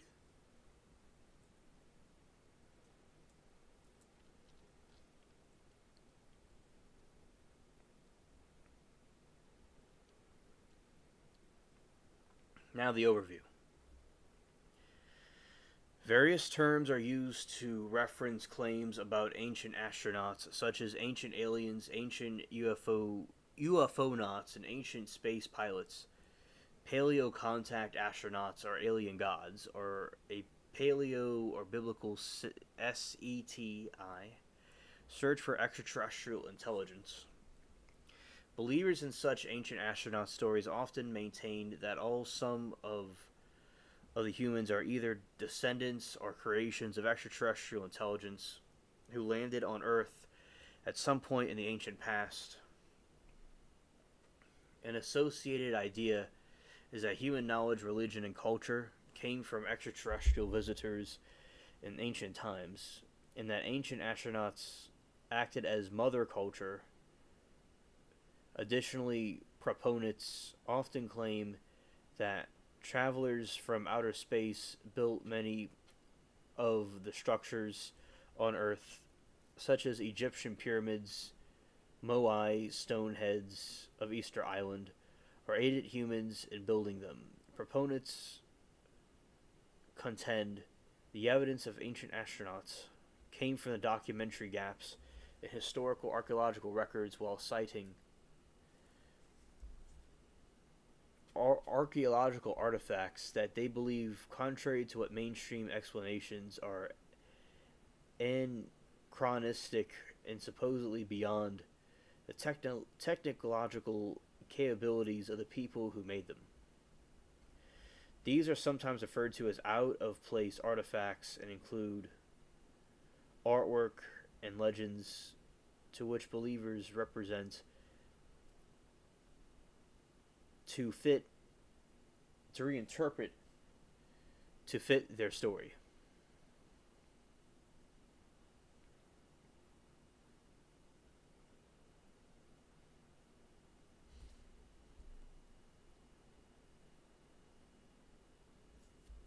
Of extraterrestrial contact and technologies. A pseudo archaeology as a pseudo archaeology, the idea receives notice in a fringe pulp media such as History Channel series Ancient Aliens, and also alien spaceship sound effects and vlogs on YouTube, and also the other live streams that he goes on as well. Talk about it. Shows use a strangely known as fire housing to co-mingle fact with fiction in order to spread theories of an alternate past with tropes that follow white supremacist, nativist, imperialist, settler, colonial, and Christian identity beliefs relevant to the past, and celebrate proponents of Ancient Alien profess to be part of an oppressed minority of academics. You know, I don't know why they have to put all this race stuff into this. It's like, oh, congratulations, Vash, and good luck to you. Fantastic, congratulations. Be part of an oppressed minority. Academics, big archaeology is conspiring to disenfranchise while their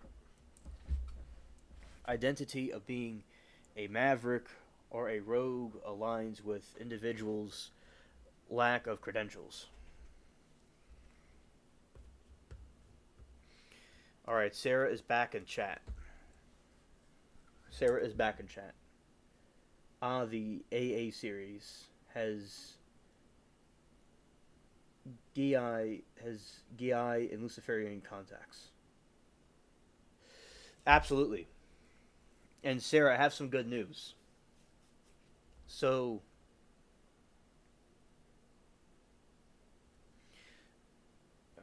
I keep bitching. You know, I'm okay. I keep bitching it. I'm alright.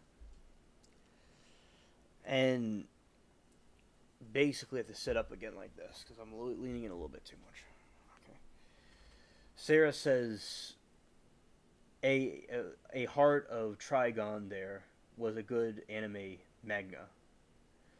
So, and Vash will be back in a moment. He went to do something, but yeah, he'll be back.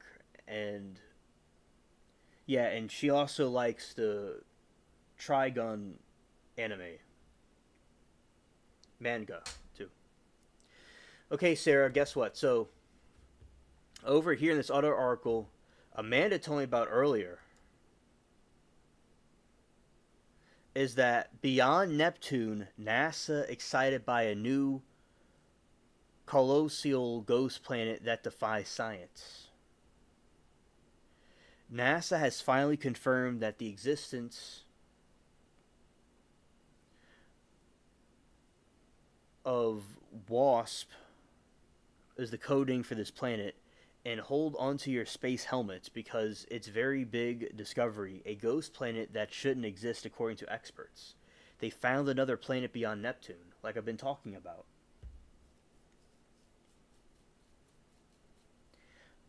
I'm not directly covering the Ancient Alien series, but I'm covering the topics that they would cover. Beyond Neptune, NASA excited by new colossal ghost planet that defies science. Like Nibiru.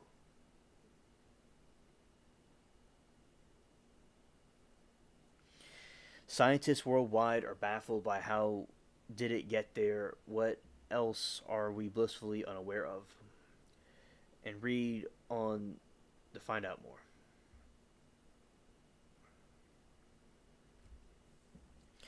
For years, theories about a hidden planet lurking in the deep space have fueled wide speculation. Planet X, 9, Nibiru, the list goes on and on. Could a mysterious rogue world be out there? And the answer, now NASA-backed astronomers have found something so strange and so unexplainable. It's throwing planetary science into the complete turmoil. Meet was WASP, a colossal puffy giant that defies every rule in the book. It's 50% bigger than Jupiter, but barely there at all, floating like a cosmic ghost, and lies beyond Neptune. Scientists admit they have no idea how it formed, and no existing theories can explain it.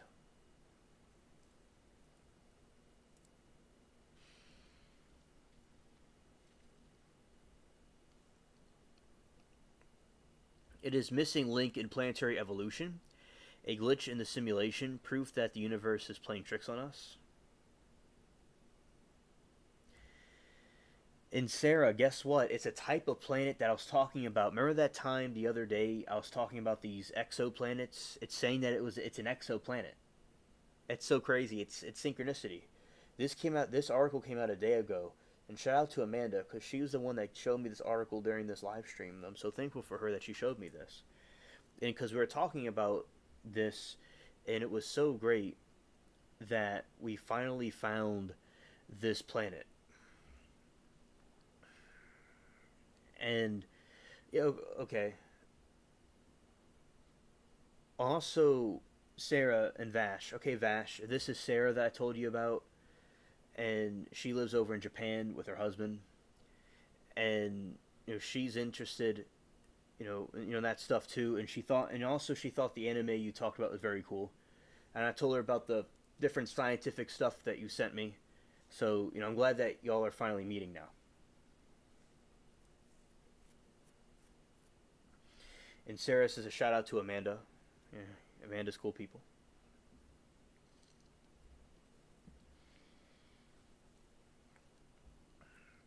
Finding giant planets with such finding giant planets with such incredibly low density is extremely rare, says Killid, the MIT postdoctoral researcher leading the study. We call them puffy Jupiters, but this one is the whole new level. We don't know how it exists. If we tried the WASP, you'll probably just fall straight through it.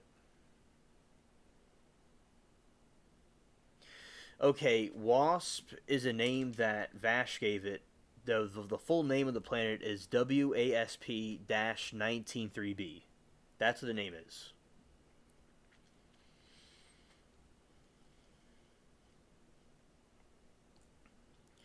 So finding giant planets with such incredibly low density is extremely rare, says Killid Bar Koi, the MIT postdoctoral researcher leading the study. Quote, we call them puffy Jupiters, but this one is on a whole new level. We don't know how it exists. If you tried to land on WASP 193b, you'd probably just fall straight through. Alright, glad you understand.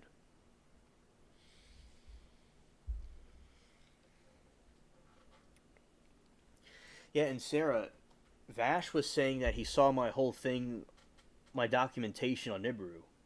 And I'm like, this man did his homework. Because I was telling him about it, but he said he's already been looking into it. The videos I put out about it. And so that was so cool.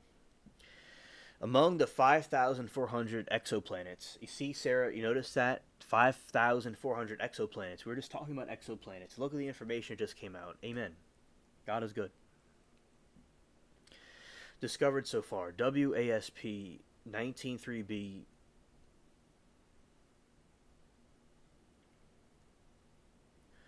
is officially one of the fluffiest ever found thanks to its sheer size. It's in class of its own. Imagine a planet size candy floss slowly drifting through the cosmos. It doesn't fit into any of our existing models, admits Francisco, a senior researcher at the Institute of Astrophysics of Andalusia. Quote, this thing is planetary paradox. It just shouldn't be there.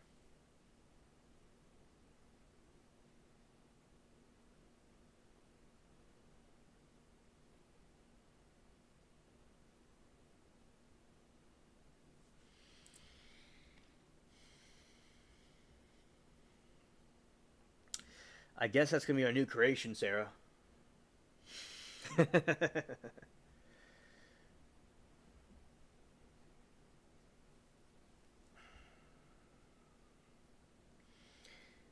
And Vash Austin says, yeah, my father's house was wrecked a lot by natural disasters here in Connecticut, by the way.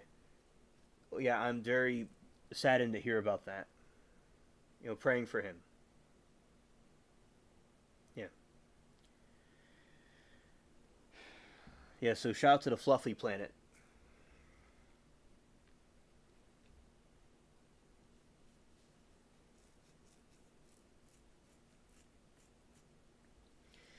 Hidden planet beyond Neptune, found using wide angle search for planets.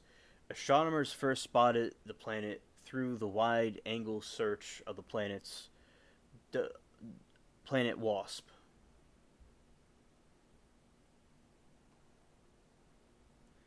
Yeah, cotton candy planet. Astronomers first spotted the plant through the wide angle search for planet WASP, international collaboration that scanned thousands of stars using robotic telescopes. Their job: catch hidden planets when they pass in front of their host stars. And boy, did they hit the jackpot with this one.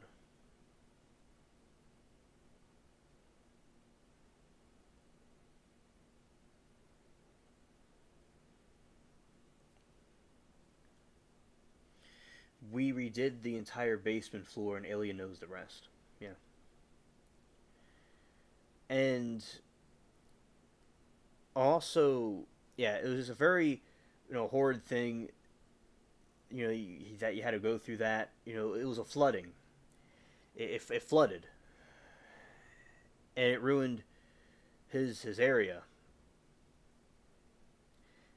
Mother Nature could really suck. Because earlier, thank God Sarah is here. I have more to say to you, Sarah. I have more to say to you, and you're going to have your ears open for this one.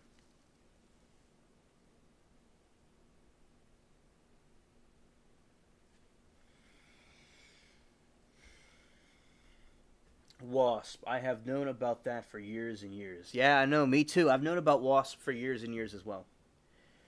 Yes, Sarah, I'll email you about it. All right.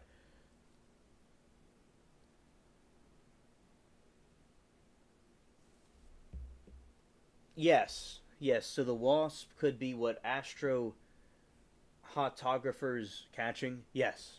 Yes, correct. All right, Sarah. So earlier I talked to Peach in the call, and we talked a little bit, and she was telling me that her creek flooded, and she said she was all right. And then that's when Vash was talking about his story with the incident he had up in Connecticut. So I was talking to her earlier, and she was explaining about in America with the eggs, how the eggs are going away, and she believes the last administration was causing something to happen. So this new administration will be blamed for a food crisis with eggs. Also, we've known throughout the 2020s there was tons of farm burnings, and farmers had to get rid of their chickens and their eggs. And it's unfortunate, like pilgrims and cooks will cause farmers to completely eradicate all their chickens. In the drop of a hat, they could get them to kill their entire farm of cattle if they wanted them to. It's very bizarre, but they can do that. And I don't like that. Like, if anybody needs to unionize, it's those. Which I'm not saying I'm even really into unions or anything, but if anybody needs to unionize, it's those farmers. Because it's like, these people need to not be treated like, slaves. Because it's like, they're controlling the food, and these companies may be kind of corrupted. So that is something that she told me about. And Sarah, I was telling Peach, like talking to her, like we're talking right now. Well, how I'm talking to you, not really how y'all are talking to me, because y'all are talking to me through text, which is great. But basically, she was telling me, that she's very thankful for your prayers, Sarah. Because I told her that you and others are praying for her. I reiterated that to her, and she's very thankful for that. And it was a nice conversation. She's doing all right, but she's still very sad about her mother passing away, and her father going to Arkansas and abandoning her. But we had a good conversation. We had a good time. This tonight was like one of the greatest nights ever. You know, one of the greatest nights ever. And Amanda came, and Vash came, and you came, and I can know now that they're saying that Nibiru is there and it's real. And if they're gonna say it's not exactly Nibiru, it's like Nibiru's brother, but they're now Nibiru's confirmed. Amanda and Vash come in, and you come in. Oh my goodness! And I get to talk to Peach. I've never like done that. I've talked to her, but not like that before. It was, I mean, wow, that was just really finally the time at the time was right. The phone reception where she is in the country was right. Everything was put together for that. So I am very thankful that it happened that way.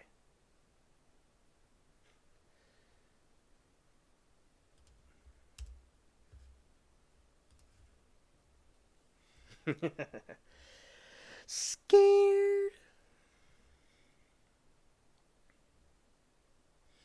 Sarah says, "Oh, of course. I felt that in the spirit. Thanks for letting me know." You're welcome, Sarah. And Sarah, I was saying, God, bring her here. Bring Sarah here. She needs to come. It's been a little while since I've talked to Amanda. I've seen her sporadically in the streams, but man, it was nice, you know. And also, Sarah, that I want to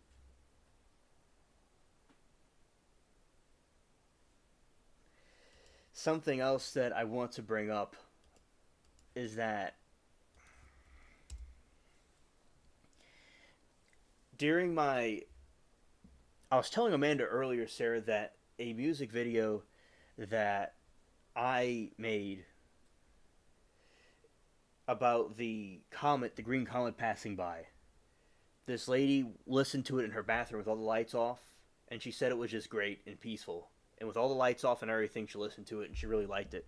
I was telling Amanda about that because she was the one that told me about the green comet, and it's still affecting lives today.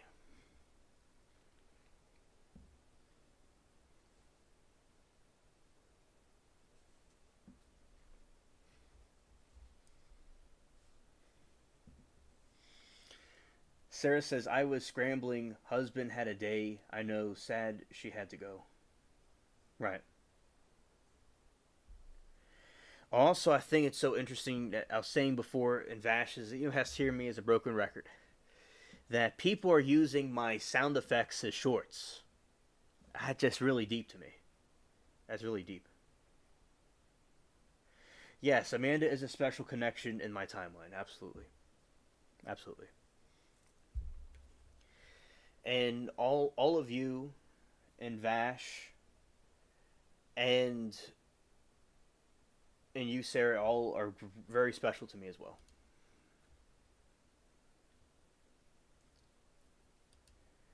All right.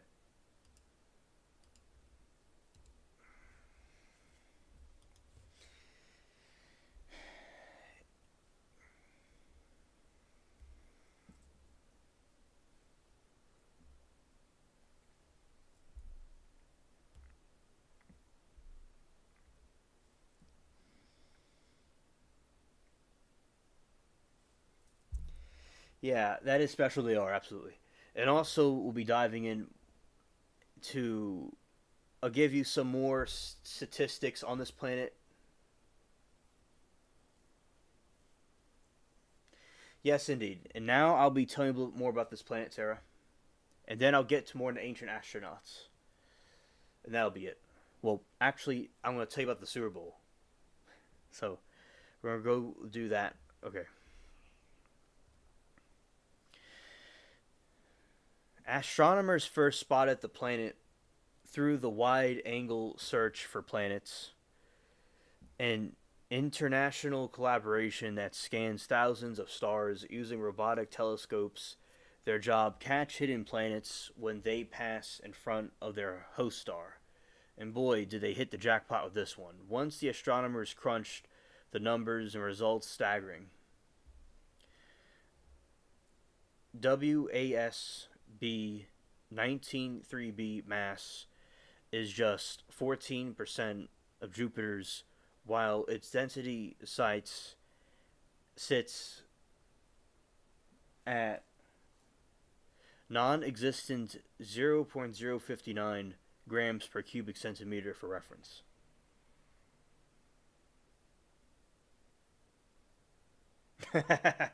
Yeah, shout out to Trigun. Shout out to Trigun. Jupiter is 1.33 grams per cubic centimeter. Earth is 5.51 grams for cubic centimeter. Wasp is practically air. Cotton candy, 0.05 cubic centimeters. It's like an air bubble.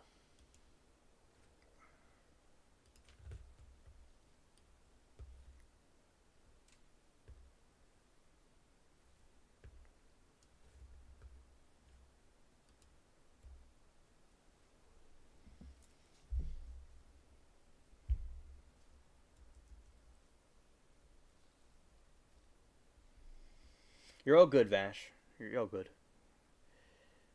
I understand your humor.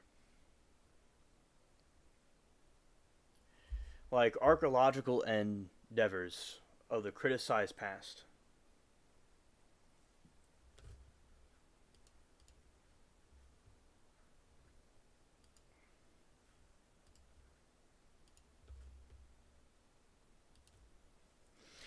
All right, here we go. We're going to be talking about the archaeological stuff.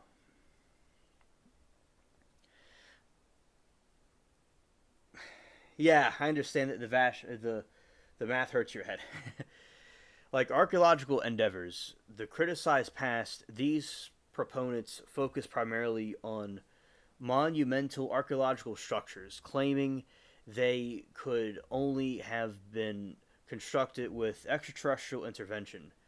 The multiplication is that non white indigenous people, which they have to make this stuff about race, but in the regions in which these monuments appear, could not have built them on their own. However, Dakota Lokata Sioux writer Ruth H. Burns' Atmos magazine counters that ancient alien theory and the idea of extraterrestrials in general support the viewpoint of indigenous non-European peoples.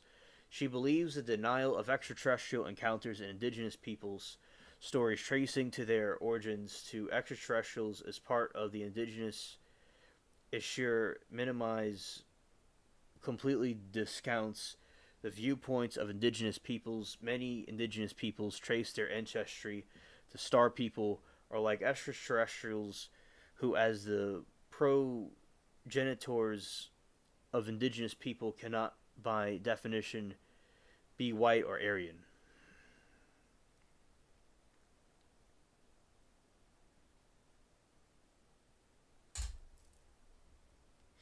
Nice. And I'm going to go on a little bit of a rant right here. So, the aliens, there's nothing to do with race.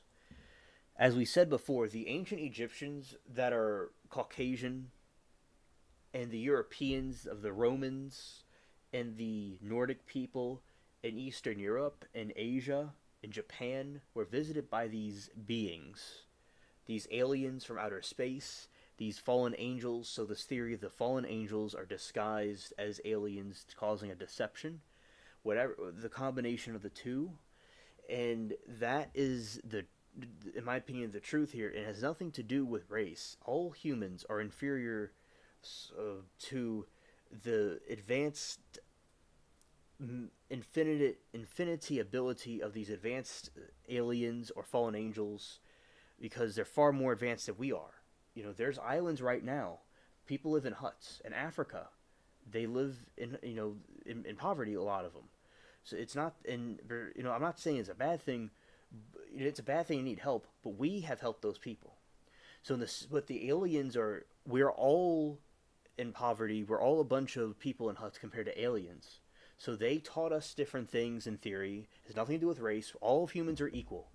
We all are equally, did not know how to do certain things allegedly, or if we could have figured them out, it would have been much later.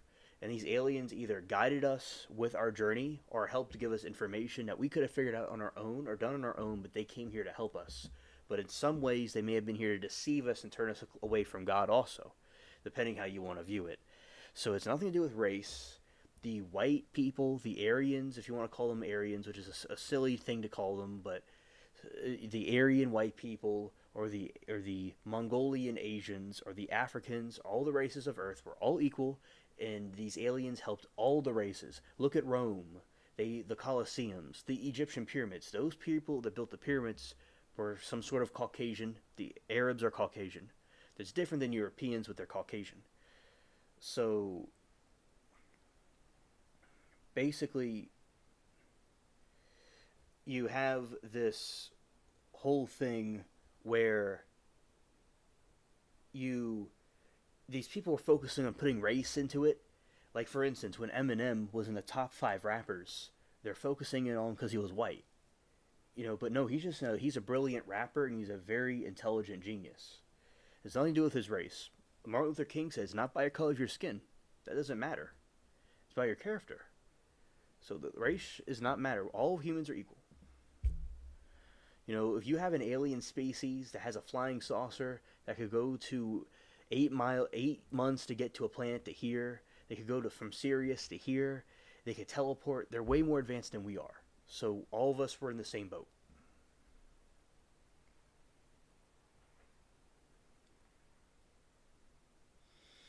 Although Jesus not seen as white in John's Revelation, alien, amen, Captain. Yeah, and Jesus he was Hebrew, and I've shown the heaven is for real picture of him, and he looks like somebody that could be Mediterranean or somebody that could be some sort of Caucasian or Arab or Hebrew, something like that. He doesn't look black, or he doesn't look. That's going to cause the world. It's going to cause a lot of people to be angry with me. He doesn't look, too dark, but he doesn't, However, if it was meant metaphorically or not, he is of the people of Israel. If that makes sense. He's people of the Middle East. Like Muhammad, another religion, he was white, but it's a different type of thing than the Europeans. But they're like kind of like the same thing, but they're different.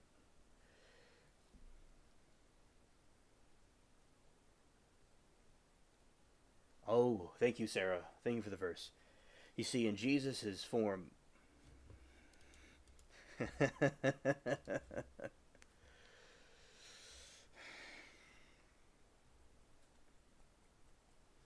When John astral projected in the future, his face was like bronze. Yeah, that's right. That's right. Amen.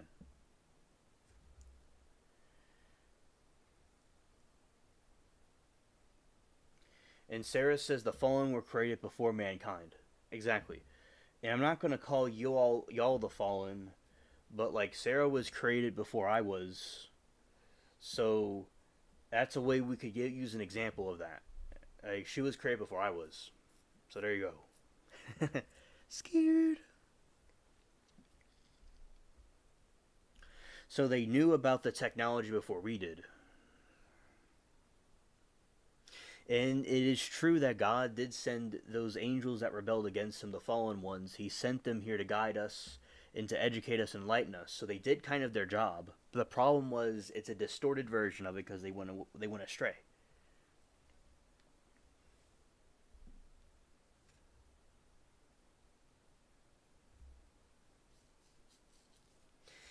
Yes, that's true, Sarah.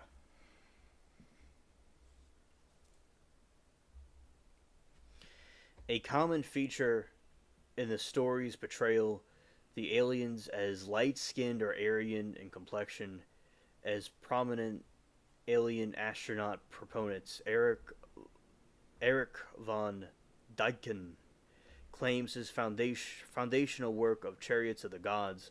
Some ancient astronauts proponents are that associates with white supremacism, although their theories are somewhat applied to European culture as well.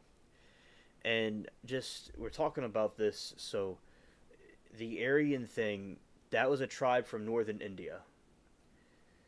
Because a lot of the European people originated from the Middle East and different parts of, like the Scythians are allegedly related to the Scottish and the are related to the Celtic people and the Slavic people allegedly, and they had red hair, and they had similar cultures to that of the Scottish people.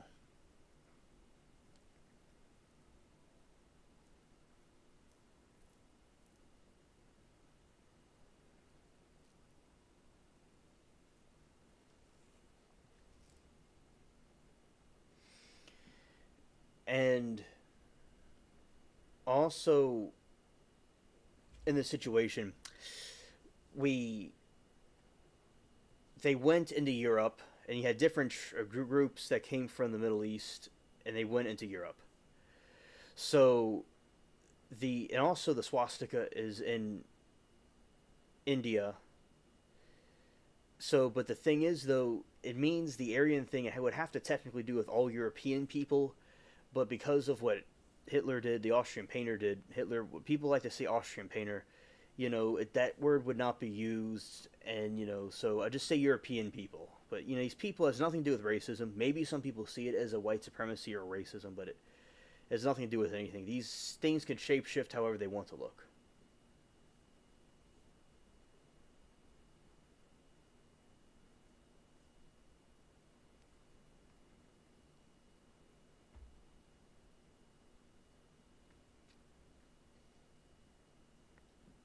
Right. These claims are so outlandish that up until recently, mainstream archaeologists essentially ignored them as absurdities.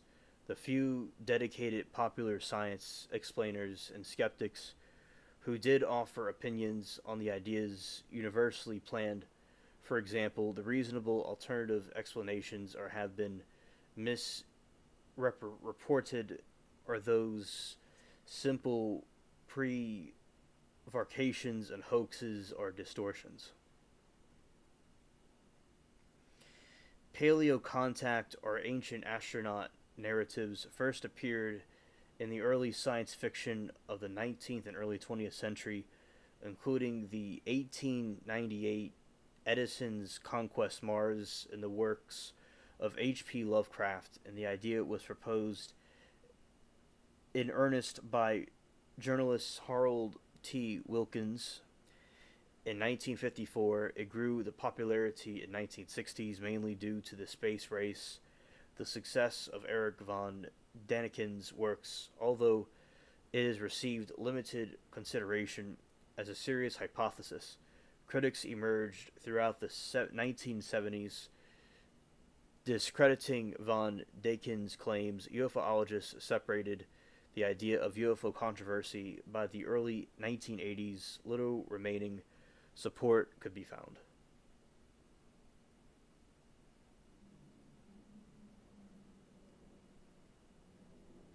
It's 35 with snow everywhere, and it's raining till 11. What the fuck? Yeah, dude. Weather is crazy. Weather is absolutely crazy, and yeah, that snow could be something else. Definitely. Um, Wrong page. I'm going to show the Jesus painting of heaven is for real. Alright, shout out to the spaceship cats. I'm going to show this. I show it every so often.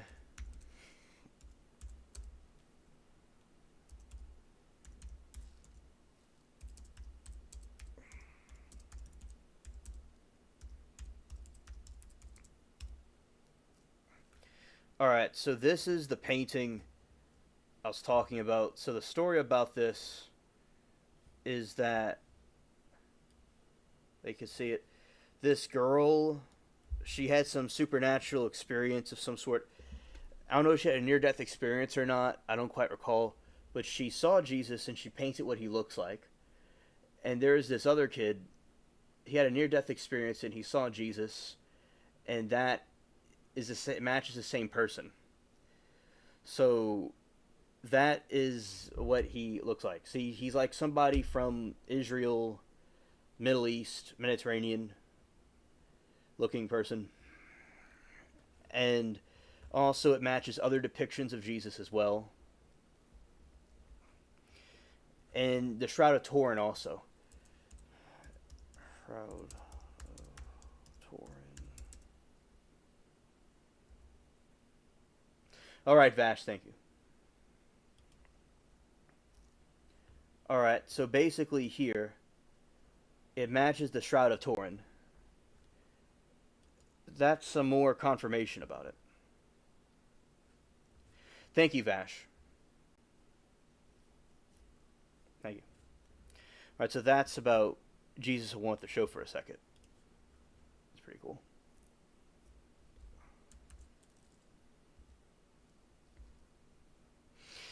Thank you. Thank you. Yeah, so I show that every so often to different audiences.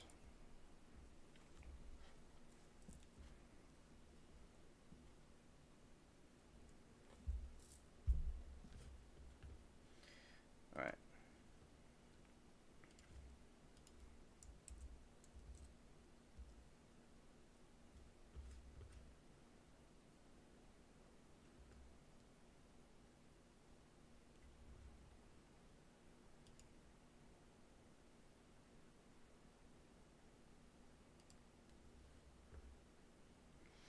All right. Thank you. I'll look at it later. Thank you. I got the information. I like Joe Rogan's podcast. He very informative.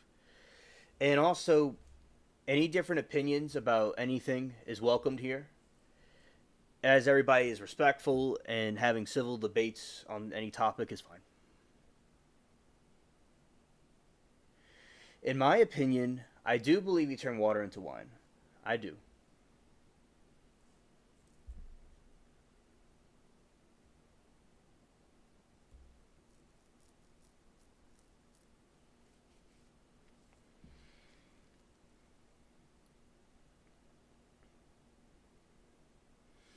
Sarah, she is.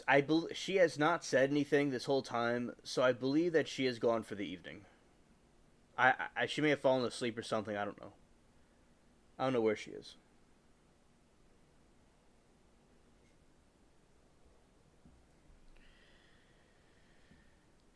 History of ancient alien beliefs and their proponents.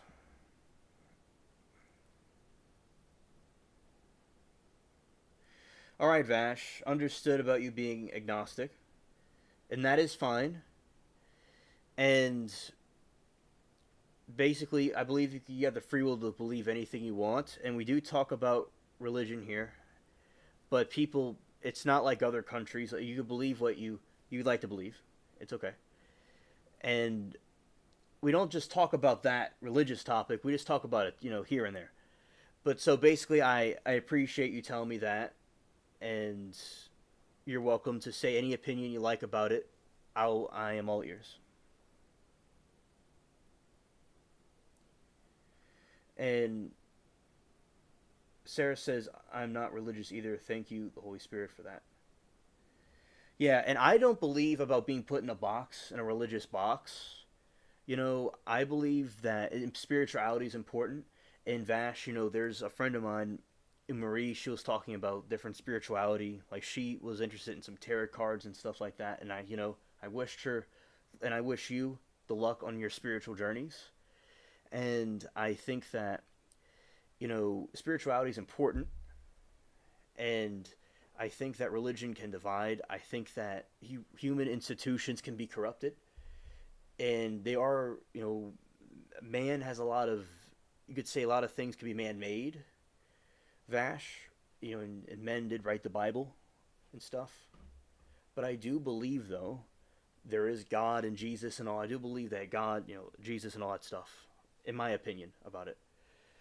But I do understand humans can corrupt things, and humans can fall into error, and especially if people have a certain perspective of Christ, and if Jesus is perceived in a different way, people may not want to believe in it. So I can understand why people wouldn't believe in religion and be agnostic, and whatever you and your journey, that is on you. But I appreciate you being here with us anyway, and as we talk about eclectic topics, variety of different things. So thank you for being here.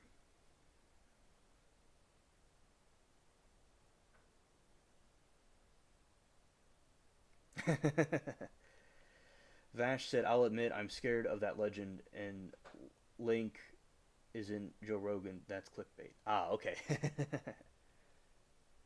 The photos are crazy as fuck. Yes, I saw some of the photos. They're quite crazy looking. All right. Paleo contact or ancient astronaut narratives first appeared in the early science fiction of the late 19th and early 20th century, including 1898 novel Edison Conquest of Mars and the works of H.P. Lovecraft. The idea was proposed earnest by journalist Harold T. Wilkins in 1954. It grew in the popularity in the 1960s, mainly due to Space Race and the success of Eric von Dulkin's work, although received limited consideration as serious hypothesis. Critics emerged throughout the 1970s discrediting von Dawkins' claims. UFOologists separated the idea from the UFO controversy. By the early 1980s, little remaining support could be found. Skolvsky and Sagan. Carl Sagan, co-author is widely popular book Intelligent Life in University of the Soviet Union. Astrophysicist Isov Skolvsky, and published in 1966 in his 1979 book Braca's Brain.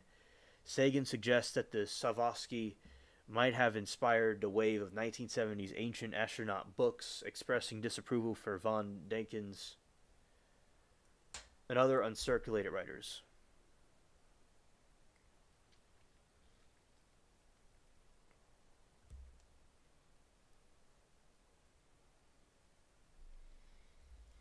Jacob, most likely they were probably seeing something bad. Jesus' angels don't reveal themselves. Yeah, you see, Jacob, the fallen ones are the ones that reveal themselves, because Jesus and the angels don't. They stay incognito. They're lurkers.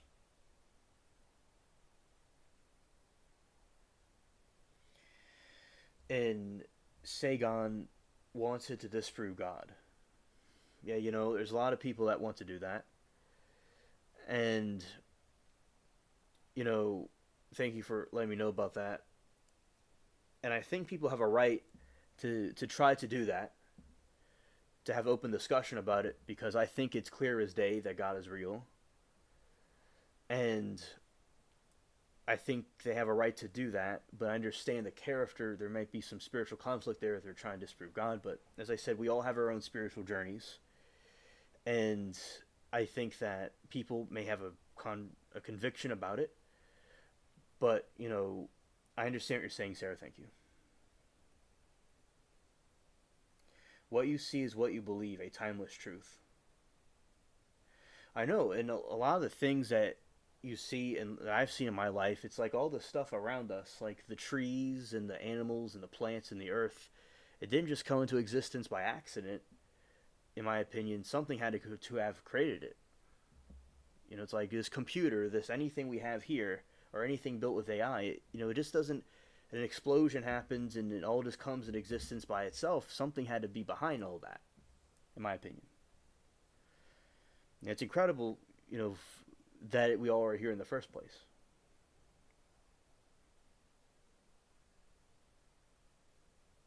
Yes, Sarah, I agree, and thank you for clarifying that. Yes, but lie in science, however, later will be found out. Yes, understood.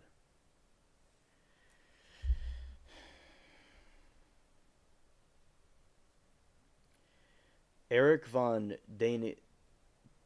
Daniken was a leading proponent of his hypothesis in the late 1960s and early 1970s, gaining a large audience through the 1968 publication of his best-selling book, Chariots of the Gods, and its sequels. According to von Daniken, certain artifacts require a more sophisticated technological ability to their construction than that in which was available to the ancient culture which constructed them. Van Danken maintains these artifacts were constructed either directly by extraterrestrials or visitors by humans who learned the necessary knowledge from said visitors. These include Stonehenge, Punka, and the Mayo Easter Island, Great Pyramids in ancient Babylon, Bang Bahagdad electric batteries. The Witch was a goated movie. Black Phillip. I will certainly check that movie out. And Vash, we talk about movies here also. So, and all kinds of different things as well. So we'll certainly have a stream that will talk to you about that too. Sarah, do you like Pokemon? We were talking about that earlier. I was curious if you were into that anime. Von Danken writes the ancient art and iconography throughout the world illustrates air and space vehicles, non human but intelligent creatures, ancient astronauts, and artificial intelligence, ancient astronauts, artifacts, and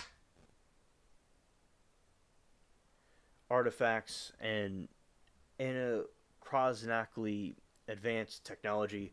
Von Däniken also states that geographically separated historical cultures share artistic themes with which he argues imply a common origin.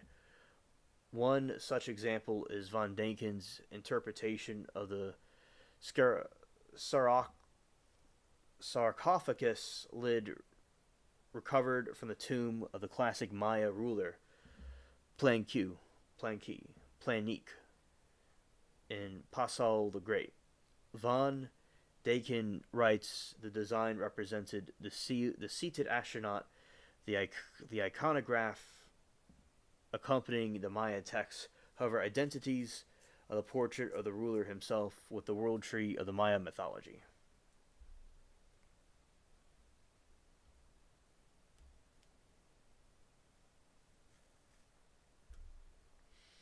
All right, and these are some pictures of it.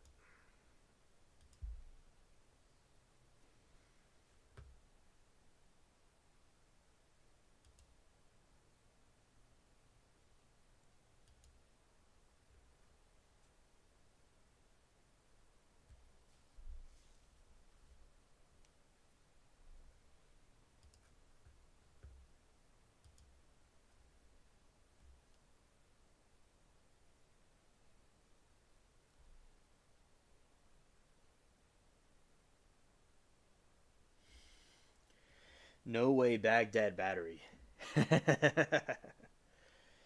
Sarah says some seasons haven't seen it in a long time. However, granddaughter loves when warmer will do a live at a Poke concert for you in Osaka. Thank you, Sarah, for that. Osaka, I read, is a dangerous place, so be careful. And I appreciate all of you being here and being civilized in the chat about the touchy topic that we're talking about with the religion stuff. So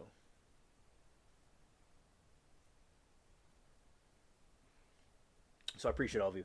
And Jacob says the Nephilim basically demons is a lot of it still looking into it. All right, Jacob. Thank you. I'm glad you're looking into it, dude. All right, so a little bit more, and also on Joe Rogan, he talked about the angels and the aliens and stuff too.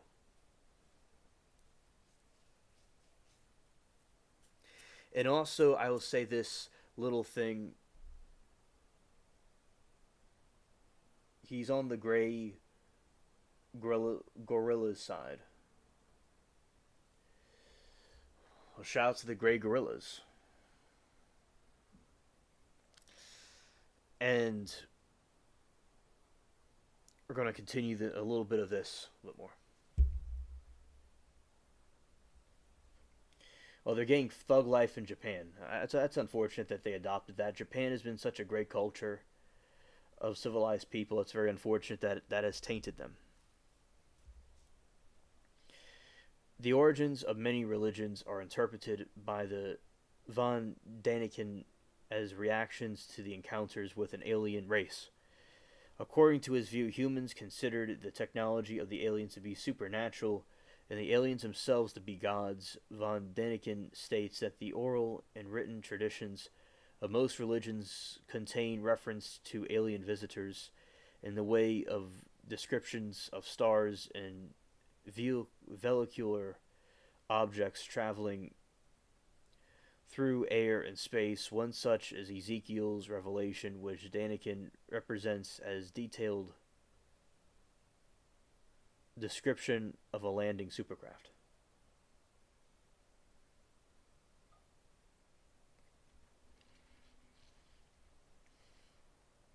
Von Daniken's hypothesis became popularized in the U.S. after NBC TV documentary In Search of Ancient Astronauts hosted Rod Serling in the film Chariots of the Gods. I didn't know he did that.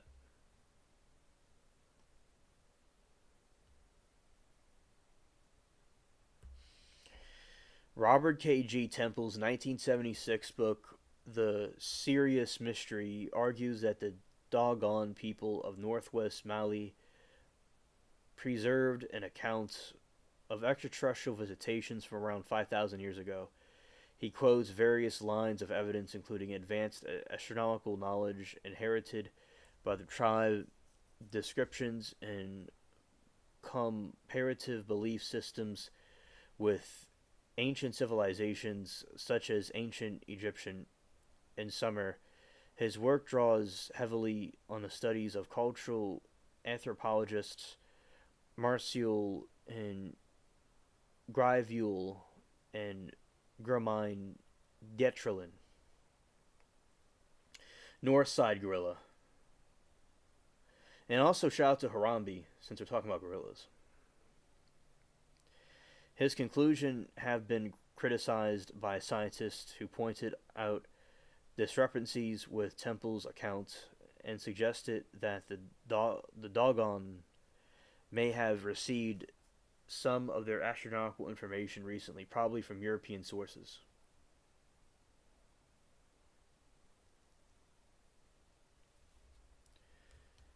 Probably European sources, and so may have misrepresented the Dogon ethnography.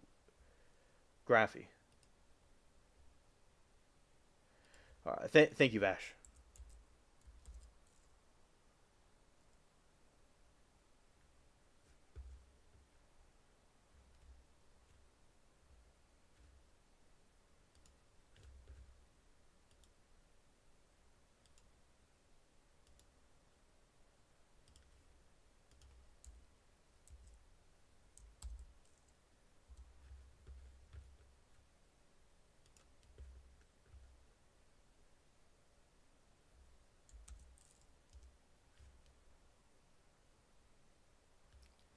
It looks cool.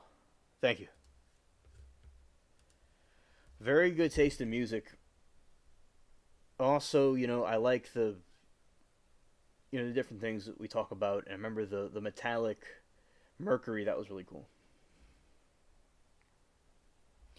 All right. Just one little paragraph right here, and we'll talk about the teleportation for a moment. Various new religious movements, including some branches of Theosophy, Scientology, Realism, Aetherius Society, and Heaven's Gate, believe in ancient and present day contact with extraterrestrial intelligence. Many of these faiths seem to be both ancient scriptures and recent revelations as connected with an action of aliens from other planetary systems. Psychologists have found the UFO religions have similarities which suggest that members of these groups continuously subliminally associate enhancement with the memes in science fiction.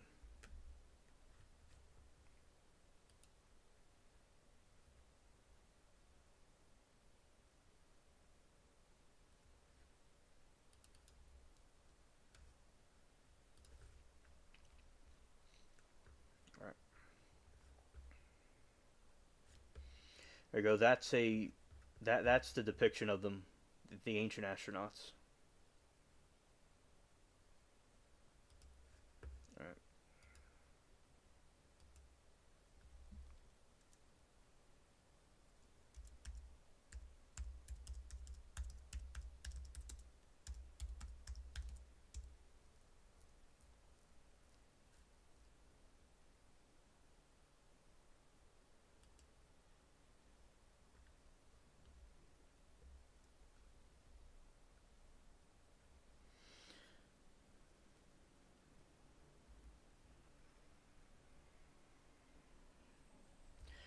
Now, I've made a video about this. We're going to briefly just talk about this again. And as I said in other streams, I'm going to be doing the next 2 days. I'm probably repeating some of this stuff. Researchers at the University of Oxford state that they've achieved quantum teleportation, stitching together separate quantum computers to run an algorithm collaboratively across distance, and a breakthrough they say could lead to powerful quantum supercomputers. The scientists linked the quantum processors that were 6.5 feet apart using photonic network interface, as detailed in paper published last week in the journal Nature. Ghost of Tsushima. All right, thank you, dude. I'll look into it.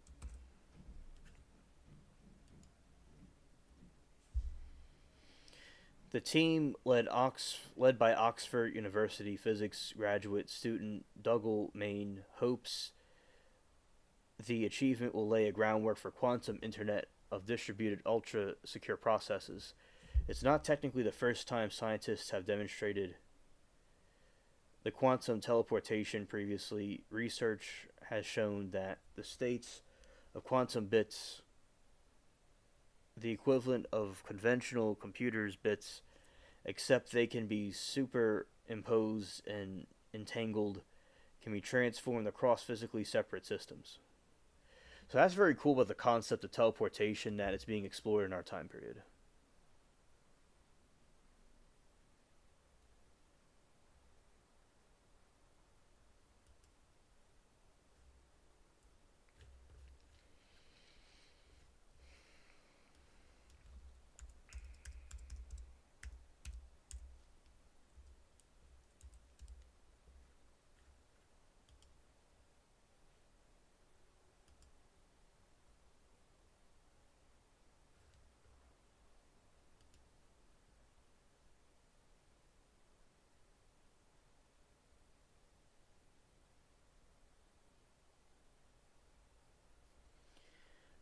Yes, Sarah, thank you for shouting out Essie and telling me about his video. Absolutely. Yeah, and also, this is a hologram that we also talk about. And I was watching a YouTube video that with light manipulation, they're able to make they made a holographic experiment.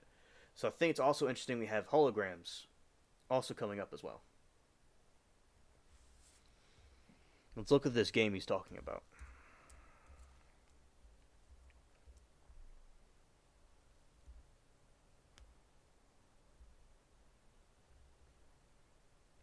That is an awesome game.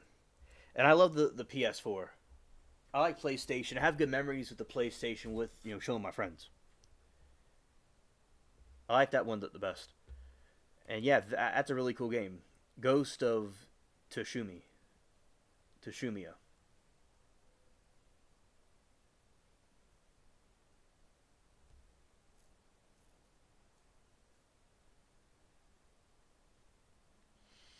All right, Sarah. We'll do. Very cool.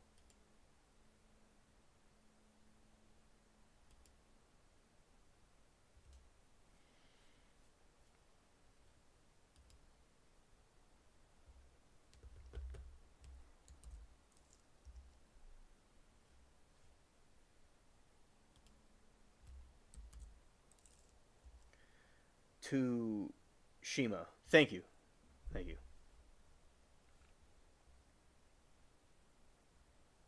Thanks, Vash.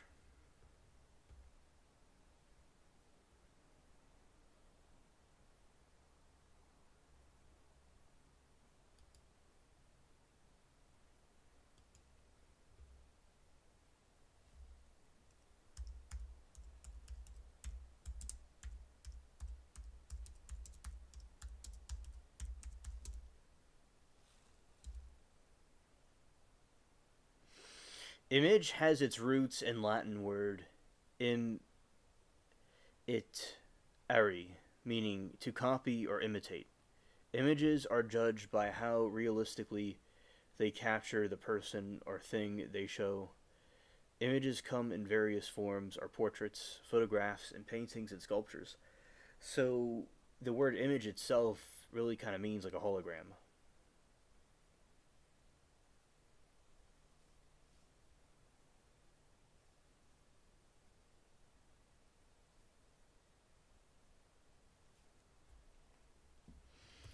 So yeah, I think that is, thank you, Sarah, for bringing that up.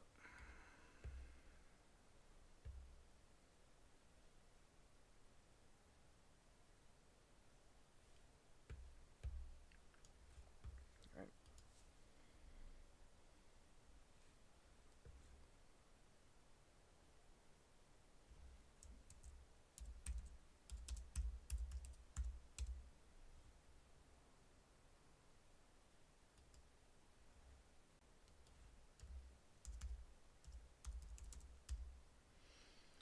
This is the origins of Vash right here.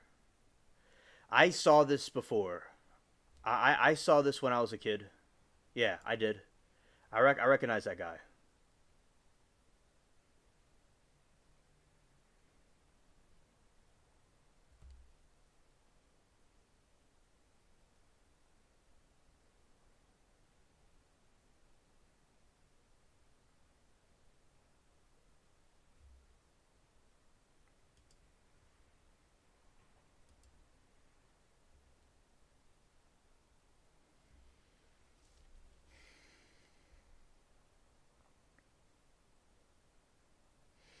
The protagonist of Trigon series created by, yes, you hero. In 1995, set to a planet no man's land, Vash is the most feared outlaw who has earned a bounty of 60 billion on his head, and the nickname, y'all could help me with the pronounce. No, this is wait, this is something in English. Humanoid typhoon. Favorite fight is when he meets knives. That's good. That's good. Yeah. The humanoid typhoon, after accidentally destroying a city with his supernatural powers, he is a skilled gunman who battles bounty hunters and assassins working for his twin brother Million's Knives. Despite his reputation, Vash displays kind hearted personality by befriending citizens and refusing to murder his enemies.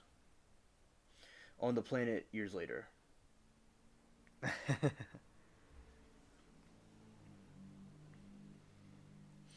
Night Owl created Vash as a strong gunner who would stand out because his pacifist ways, traits that are different from those of the stereotypical protagonist action films. The manga was adapted for television and anime series, which Vash was voiced by Masia Onosaka. As an adult, if I get some pronunciations wrong, y'all let me know. And Koki Maiata as a child for the English dub. Johnny Young Bosch voices has an adult Bryce Papenbrook, and the child character also appears in a 2010 film The Trigun Badlands, among other one shoots. Night Tao was surprised at Vash's popularity within Western audiences.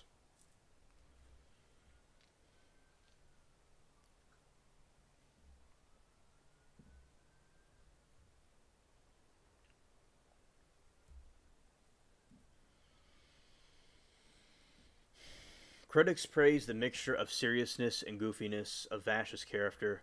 However, his pacifism received a more mixed response, while some viewers praised it as a part of Vash's heroic traits.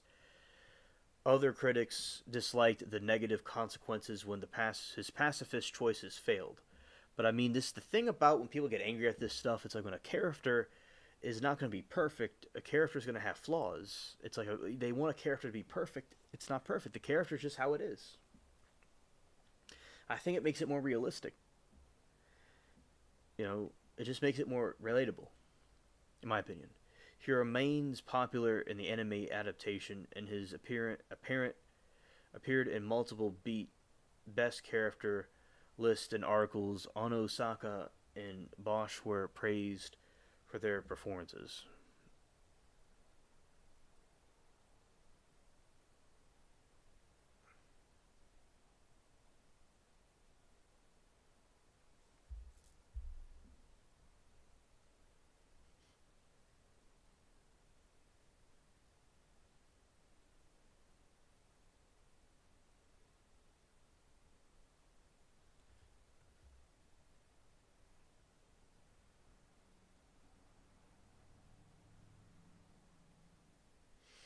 I'll read this little part, and then we'll be done with the stream. All right, Vash, I will do that. Trigun author Naito has stated that Vash's name was his own creation rather than references to bands he gave to other members from the cast. He developed Vash as having a serious personality with a childish side and found him to be more relatable of his creations. That's what I just said.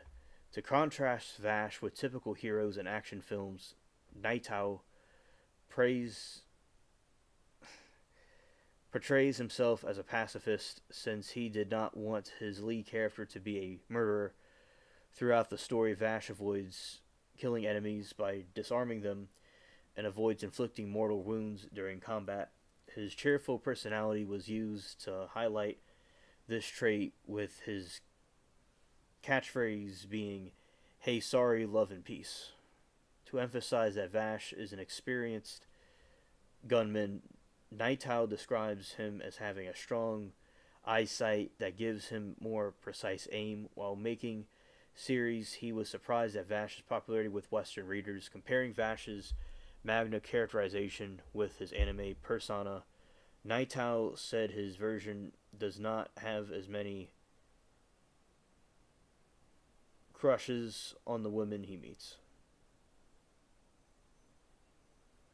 Wolfwood for life. Facts.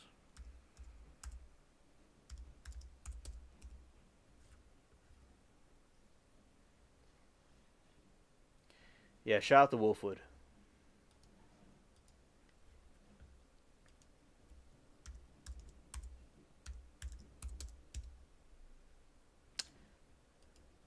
Badass looking dude right there.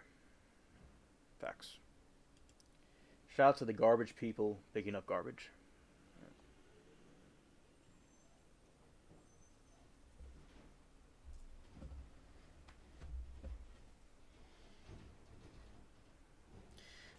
All right, so now there's a garbage, thing outside. So, well, I don't know how. Well, I guess when it passes over, I'll start talking again. Right. Or it gets close by. It's coming.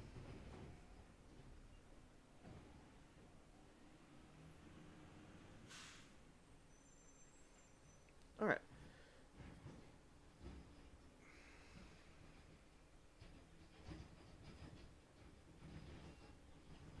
This is the funniest part of the stream in history. In my time of streaming, that's the funniest thing ever. All right. I've never streamed this late before. All right. Okay, everybody.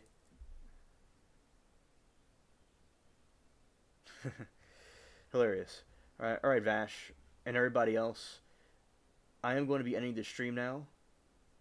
So thank you all for coming. This was an amazing surprise live, and I hope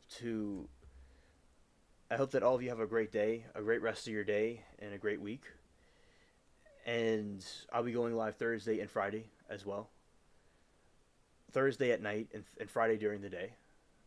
I mean, during the evening, 7 p.m. on Friday evening, and probably around close to 12 o'clock, most likely, tomorrow, Thursday night. All right, so Vash, I'm glad that you came to your first live stream here. I enjoyed your company and your insight on things. And everybody, take care and peace.